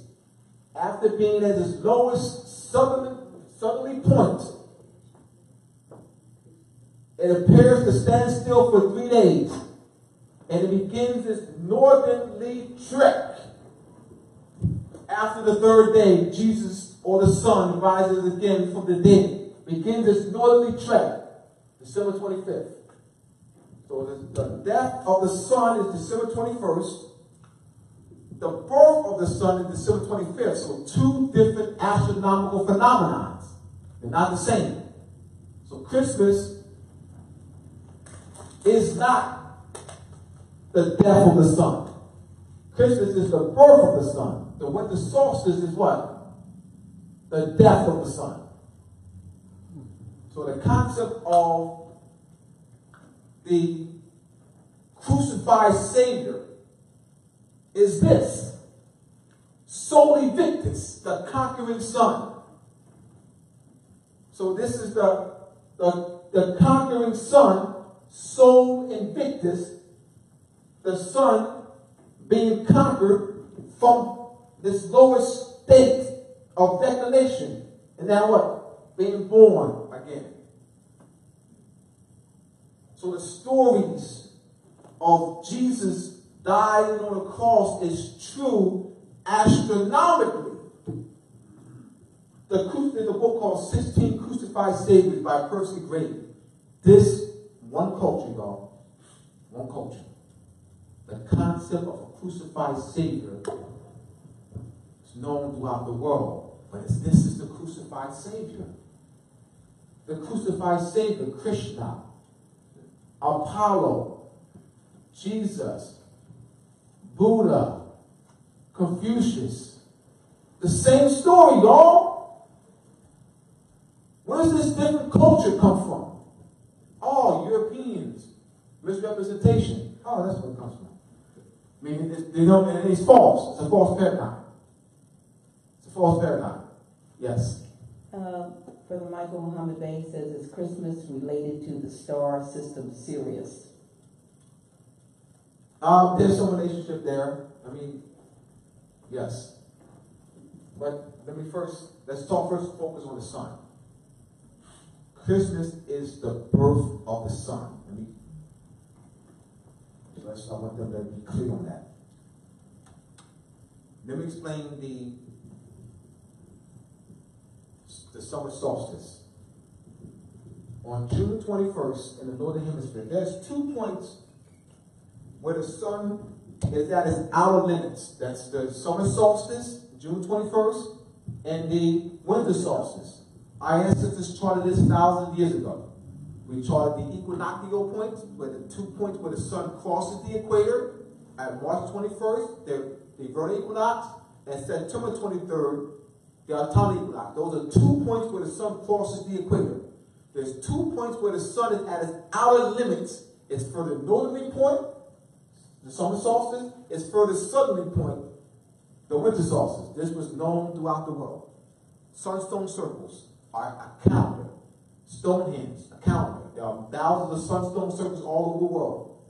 Europeans did not make a calendar, y'all. There's no such thing as a Gregorian calendar.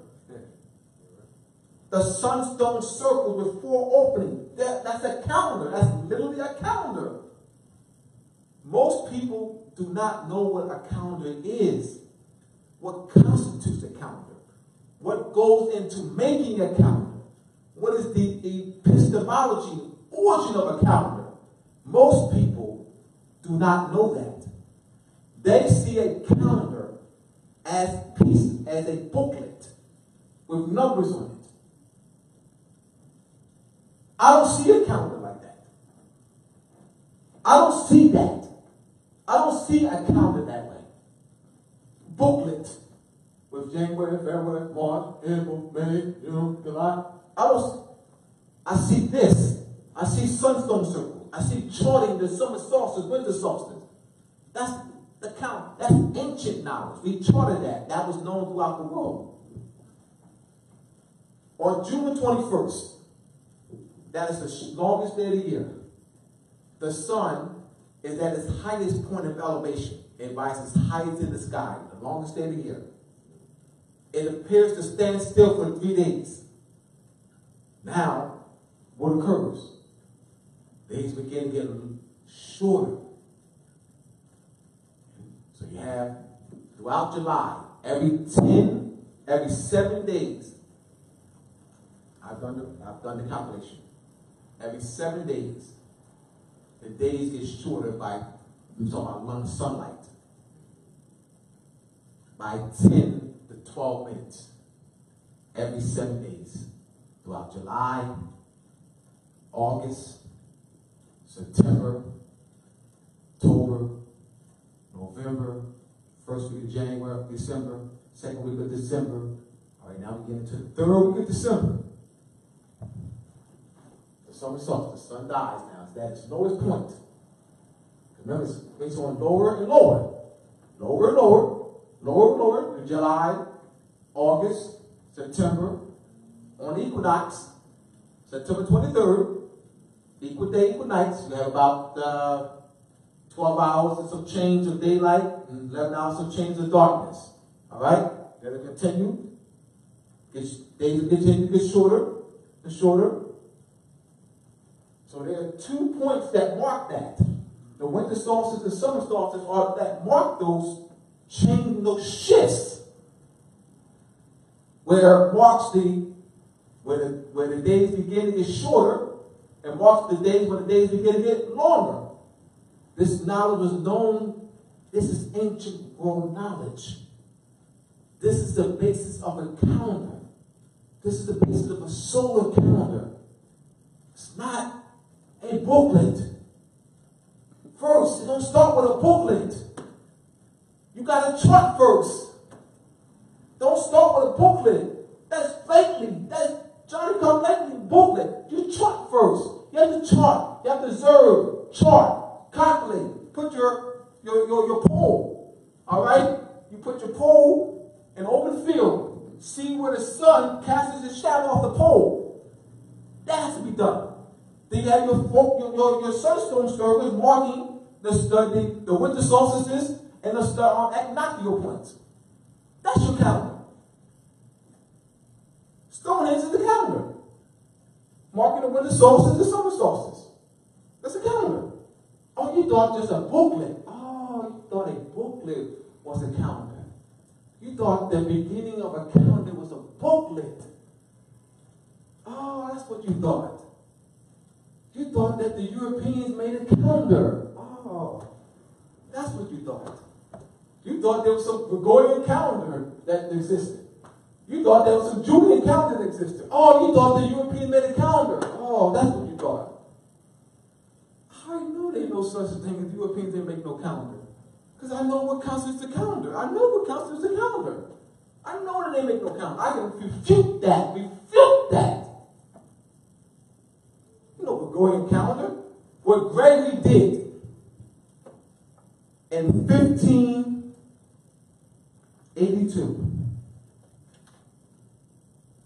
He took the Egyptian calendar. Every 4 years, there's a quarter-degree lapse. He had to adjust the calendar. He jumped the calendar by 10 days. October 10th, 1582.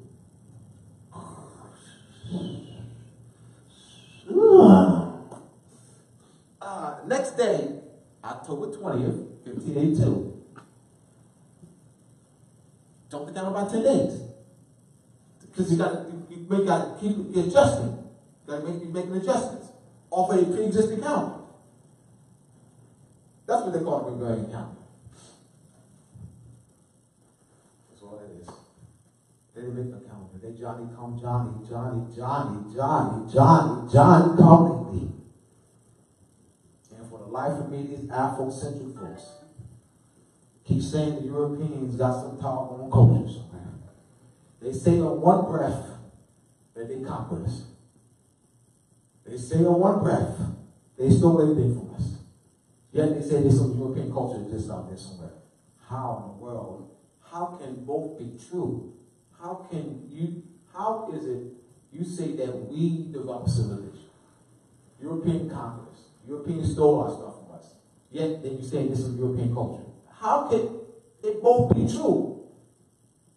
There ain't no such thing as a European culture. It doesn't exist. They Johnny come lately. We was already rocking with all this. Sunstone circles all over the world. Charting, the hill rising of Venus, planting, having celebrations, harvest celebrations, and planting fertility celebrations, fertility deities, worldwide. Trading, silk trade, and, spice trade. They Johnny come lately.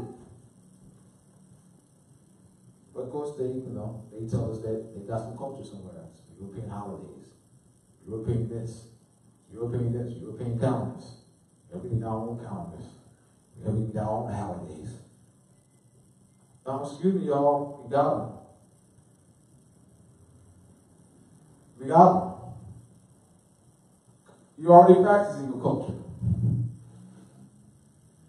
We got to start. No. No need to start. You're doing it already. You're not practicing on European culture. Why? Because it exists. So they say that to start. Show you on. Moors need to start practicing their culture. So what are they practicing now then? What I say one. Alright. What culture are Moors practicing now? Moorish culture. What culture are Moors practicing now? Now, what culture is Moors classified as black, Negro, color practicing right now? Thank you. It ain't no European culture to practice. They're not conscious that it's astronomy though, but it's still their culture. Christmas tree, Moorish culture. Put a stone on the Christmas tree, Moorish culture. I know they're not conscious that it's astronomy, but it's still Moorish culture. Whether they know that it's astronomy or not, is still Moorish culture. It's not European. So Moors classified as black, Negro, color are already practicing Moorish culture. They just have to be aware of its astronomical function and meaning. That's it. They're already practicing God. They practice Christmas. They celebrate Christmas. They celebrate that Moorish culture. Halloween, Moorish culture. Valentine's Day, Moorish culture. July 4th, Moorish culture. Moorish culture. Easter. Oh, I forgot Easter. See? The name. The name. All right. I knew I forgot something. There we go. They already practicing, y'all. Your mom, aunts, uncles are already practicing Moorish culture. Already. Don't tell them that they need to practice Moorish culture. They're already doing it. Hear me out, y'all. Please hear me out. They're already doing it. That implies that they're not doing it. To tell your mother, aunt, sister, cousin, uncles that you're practicing Moorish culture and they're not. So what culture are they practicing then? All right, talk to me. You say you practice Moorish culture and they're not. So what culture are they practicing then? What culture is your mom, aunt, uncles, fathers, brothers, nephews, cousins, co-workers, whatever, friends, whatever? You say you practice Moorish culture. You know, I practice Moorish culture. I'm the only one in my family that practices Moorish culture. All right. So what culture do mom practice? Aunts, uncles, fathers, mothers, aunt. What culture they practicing? Name it. Name the culture they practicing. What I'm doing, y'all, I'm doing is having us re-examine. Having us re-examine these false paradigms. I'm making a fool of myself to get my point across. So we can re-examine these false paradigms that the Europeans gave us so they can steal our birthright and culture. Guys, you think that that's European culture and then over here is Moorish culture. No, that's Moorish culture. It ain't no European culture. So let me continue. That's all. Just make a fool of myself to make the point, right? If I'm monotone, you're not going to get it. All right, Easter. Here we go. All right, Easter. Here we go.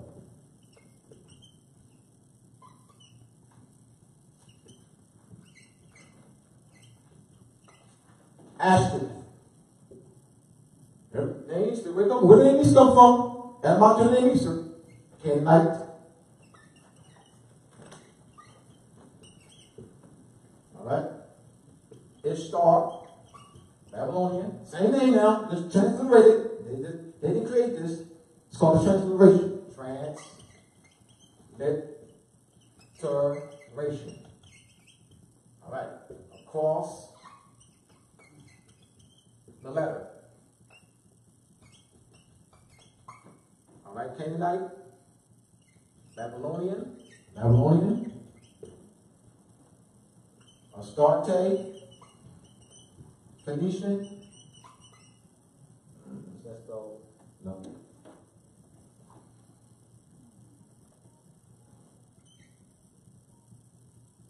Phoenician.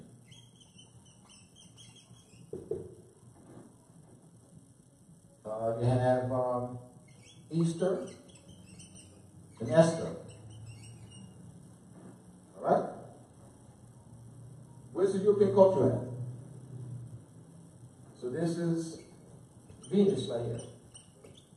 Venus. So Easter is not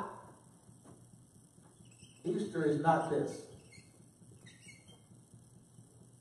Vernal equinox. Easter is not the vernal equinox. I thought so too. How do you know, Abdullah? No problem. Good question. Easter is not the vernal equinox. This is not Easter. How do you know that, Abdullah? Good question. What occurs? What is the vernal equinox? There are 2 points where the sun, not Venus, the sun, not Venus, the sun, not Venus. This is the name for Venus. That's Venus. Vernal equinox is the sun. That's what I know. I know what that is. Venus does not cross. Venus is not on the equator on March 21st. Venus does not leave the Tropic of Capricorn and on the equator on March 21st and into the Tropic of Cancer. It's the sun that does that. So this Easter and the vernal equinox are 2 different, distinct astronomical phenomena. This is Venus. They substituted a male for this. This is female. This is agriculture-based.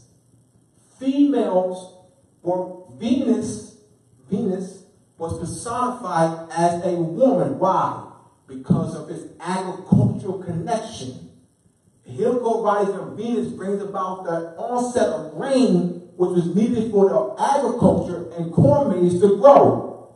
So why? So the fertility nature of woman, the reason why woman, because of the fertility nature of woman. So you have the fertility nature of the earth and fertility nature of woman.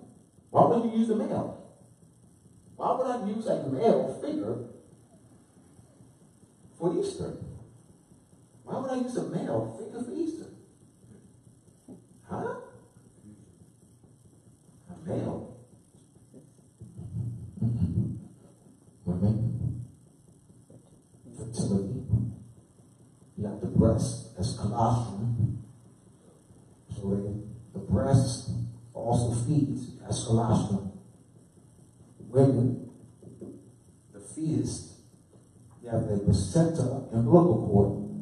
The placenta, what nutrients are given to the fetus through the placenta.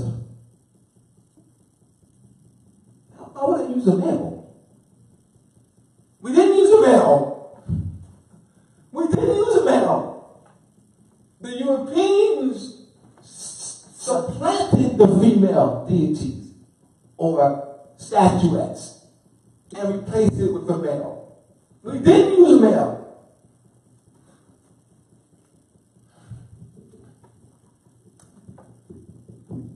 It's the same thing they did with the so-called, what is that? El Shaddai, the many-breasted one, but they make it male with the breast instead of it being feminine. Let me see. I didn't know that males breastfed. That's interesting. I'm like,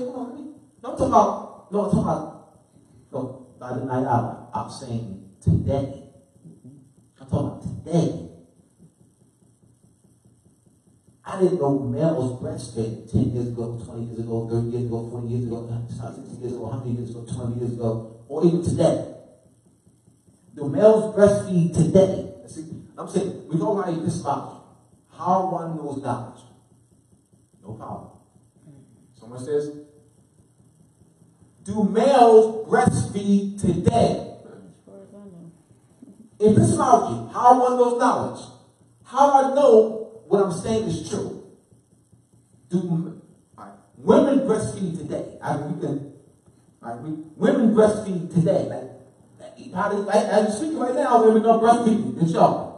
Do males do that? That's how you know it's true. Y'all, let's make this simple, y'all.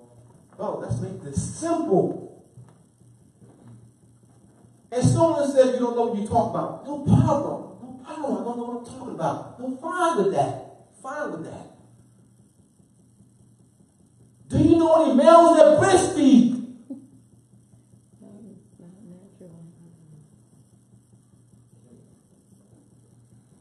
But I can show you women that do. That's my proof. That's my proof. That I can show you women who do today. You can't show me a male that does that. Just keep it simple, y'all. The evidence is in front of you. It's called epistemology. How one knows knowledge. It's right in front of you, y'all. You ain't got to do go on Google and, you know what I mean? Spend 20 hours on Google and spend 20 hours on YouTube. You don't need to do none of that. You need to do, for real, you need to do, I got to do this research. Just present a man that breastfeed. They can't. It's a false epistemology. This male crack. It's false. It wasn't male. That's European domination and suppression of our ancient world culture. That's what that represents. You want to associate a male, whether it was Asiatic or European. If they did, you know what I'm saying? If they replaced a male, if they replaced a European with a European, they replaced an Asiatic for the male European figure, they still wrong. It's still wrong. Why? This is female. So don't give me somebody that looks like me.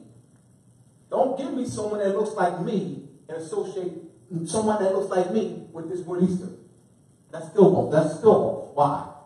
It's a male. I'm a male. That's why it's off. Look at this.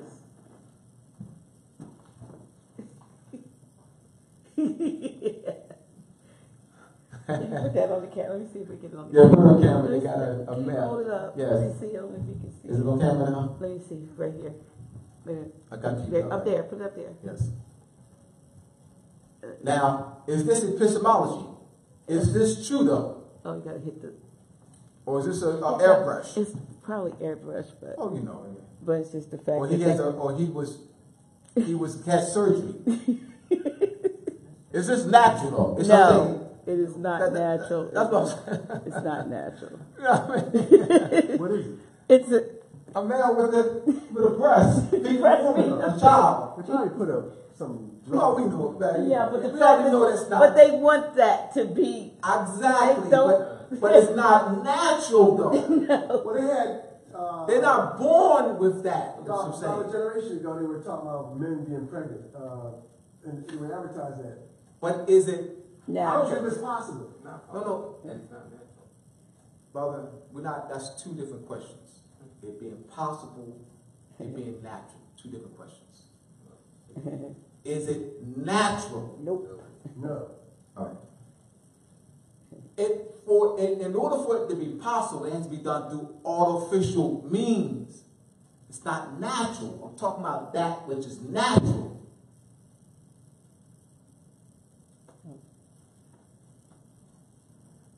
Women having breasts and they feed the child, the colostrum comes out of that, because then if they have the child, they have colostrum. That's high in nutrients. That's what they call breast milk, which is high in colostrum.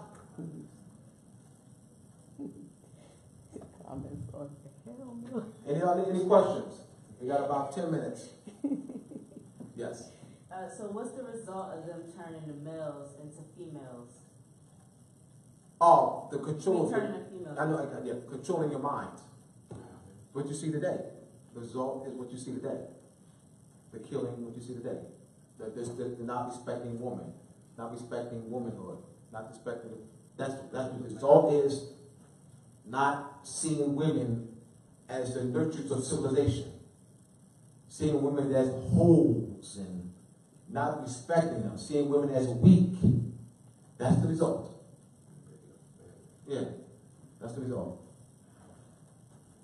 I was doing some research about a week or so ago, and I posted something because it was an interview with I think a tribe or something in Australia, the Aleutians, and the women weren't allowed to know anything about the male rituals that they did. They had this tradition. That's the result.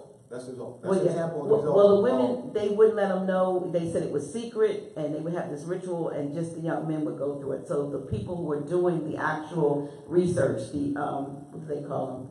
The ethnographers, asked the men of the tribe why it was that the women said it was a sin to even ask. It was taboo, they said, to ask even about it. The men were asked why it was that the women didn't know about what they were doing when they went through this ritual. They said because at one time the women used to be rule society, and they didn't want them to know, lest the men would lose the position that they had. This is what I posted it. They said that the women used to rule society, and it's just like us, not knowing. We don't want them to know. And they didn't want them to know that they used to be in charge. And so they had a secret ritual. And that's what they would tell the men. They used to be in charge, but you can't let them know. There you go.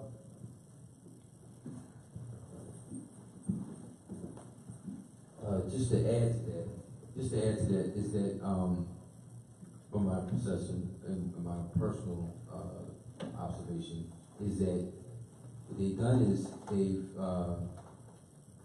replaced the melanated woman natural culture of society with the so-called Caucasian male. Exactly. That goes back to replacing. Right. Even that they even use that people associate this with a male, which gives this an imbalance. It also creates that system in nature, in the balance in the society. The balance, exactly. Right. So they associate a male with this. So with his name. But they got the people to believe and to buy into this. There you go. There you go. All right? You got it? Any other questions? I'm going to fill in questions because we've got 10 minutes. We have to restore that. Put it back. Strip it back. That's what I'm here. That's why I'm write my other book coming out. The Venus Needs to Start book. That's why I produce literature. That's why I teach. You got to restore it. Because it's not going to just happen. It's not going to just happen. And that's the part of disrespecting the black. There you go, sister. That's the result. That's part of the result of this. And they bring it through the music. That's the result. They bring it through the That's the result right there. Right. Exactly. Oh, they bring it through the clothing. Yes, they do. Yes, they do. Right. Yes, they do. Everything. What's the mic? I was just going to share an anecdote because I was actually talking to a brother like literally a few days ago about this, and I was telling him how he used to be a matriarch, and he's like, no, men are supposed to rule the world, like we're stronger than you all. And he said that women don't even get along. He's like women don't even get along for them to even rule the world. Like they put each other down. And I was like, oh, he's looking at the game he put in it. See, he's looking at what he sees today Like the results. and say that always been. No. No, he's Right. he's off, sister. The step that he's looking at what he sees today. They couldn't have ruled. Women couldn't have ruled because they don't get along today. No. It wasn't. The condition wasn't always like this. No, This is through social engineering. No. Women were the elders in our communities. If you go to a court and there's a ruling, you have to go and make an appeal, it would be to the elders. And most of them were our women. The women. There were societies that predominantly was ruled by women. I mean, that was the norm. I mean, you don't today. You see, Still is. In my family, it is. The women still. we're talking about. We're talking about throughout the world. We're not talking about. Well, what you have in our communities is single women, single households made by women. So of course you're gonna have that today. The family. Yeah, we're talking about where you had mother, father, and the women are ruling, not just the mother or grandmother. Right. But you have I dealt with over 10,000 students in the inner city public school, Kansas City. Over 10,000 students, and most of the students were raised by their grandmother and mother. That is in our community. So of course you're going to have that. We're not talking about that. We're talking about where it's intact and the women rule. Yeah. Of course, that's the case today, but I'm talking about where women had to pay the dowry. Women, not men. Women paid the family the dowry. The women, it was the woman's family that had to pay the man's family a dowry. The woman, the male took on the woman's name. Oh, you thought, like your friend probably would have. Oh yeah, it's always been that way. You know, see the woman takes on the man's name. So you looking at today, you're not looking at today. Nah. Where did that come from? All right. What come the distortion? The birthright theft. That's birthright theft. That's birthright theft. Because you're breaking the chain. Yeah, you're breaking the line of descendancy.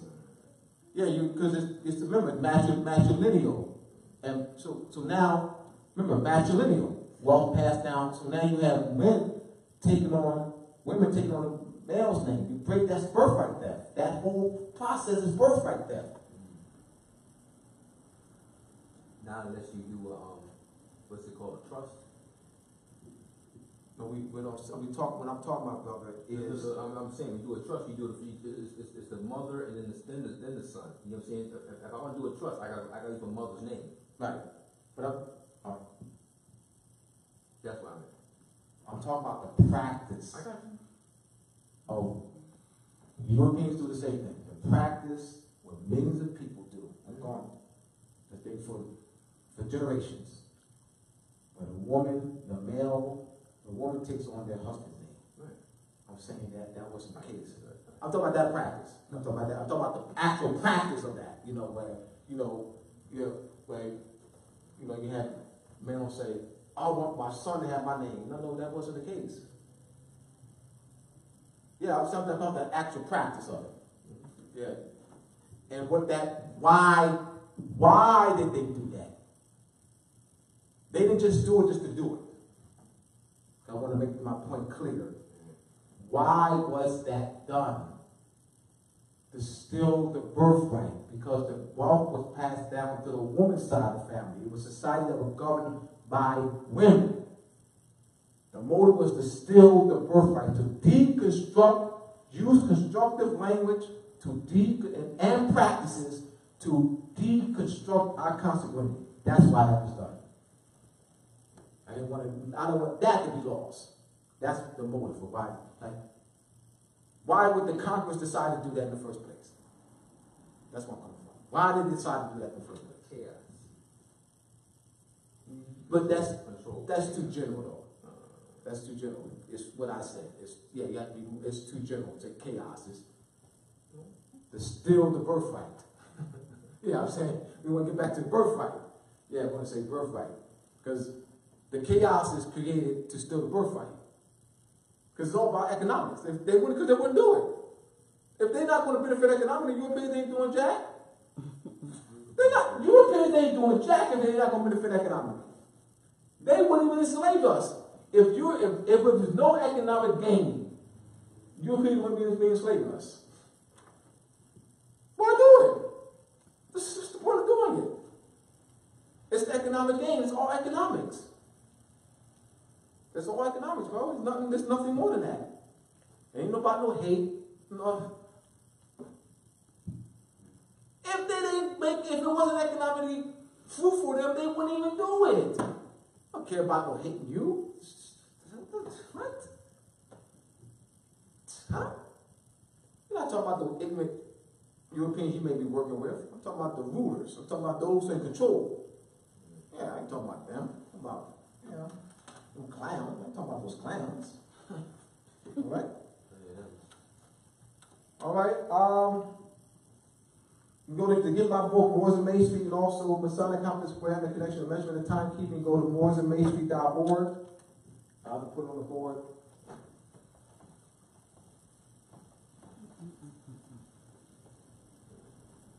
This has been exciting.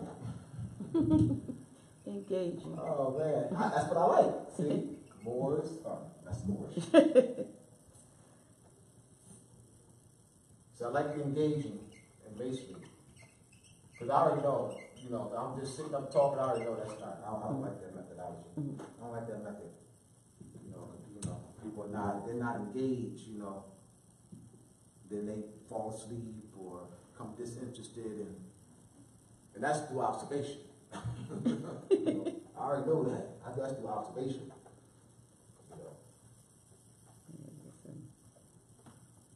Talking for an hour, talking for 3 or 4 hours, and there's no interchange. I don't like that style. moorsandmainstreet.org to get my book, or I'll have Moors and Main Street more in stock within the next week. Within the next week, week and a half. I'll have Moors and Main Street in stock. I'm out of stock now on Moors and Main Street, but we'll have stock. We'll have some more here too.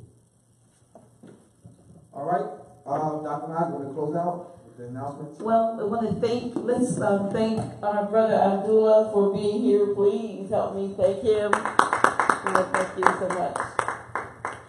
Everybody, yeah, okay. And I know the online audience has truly enjoyed. They've been very engaging. You'll be able to go back and look at that. But by way of announcements, we tomorrow, from 5 p.m. to 9 p.m., we have Brother Aaron L. here at the House of Reawakening Minds. He normally is here on the, second Saturday, but we kind of miscalculated last week with the way the Friday and Saturdays went. So he's going to be here tomorrow, 5 o'clock. And Brother Aaron L., as you know, is our resident RIT instructor. I don't want to call him an expert because he won't call himself an expert, but he's going to be here tomorrow dealing with correct language in constructing your writs. So that is tomorrow, Saturday, 5 p.m. to 9 p.m. Also on next Friday, we have our very own Grand Sheikh Talib Bey. He will be back here at the House of Reawakening Minds. He was not here on the first Friday. He was traveling in Khalifa territory, and we're happy to have him back in our vicinity. So he will be here next Friday at 6:30 p.m. So we hope that those of you who can will make your way here to the House of Reawakening Minds and be a part of that particular class. Yeah.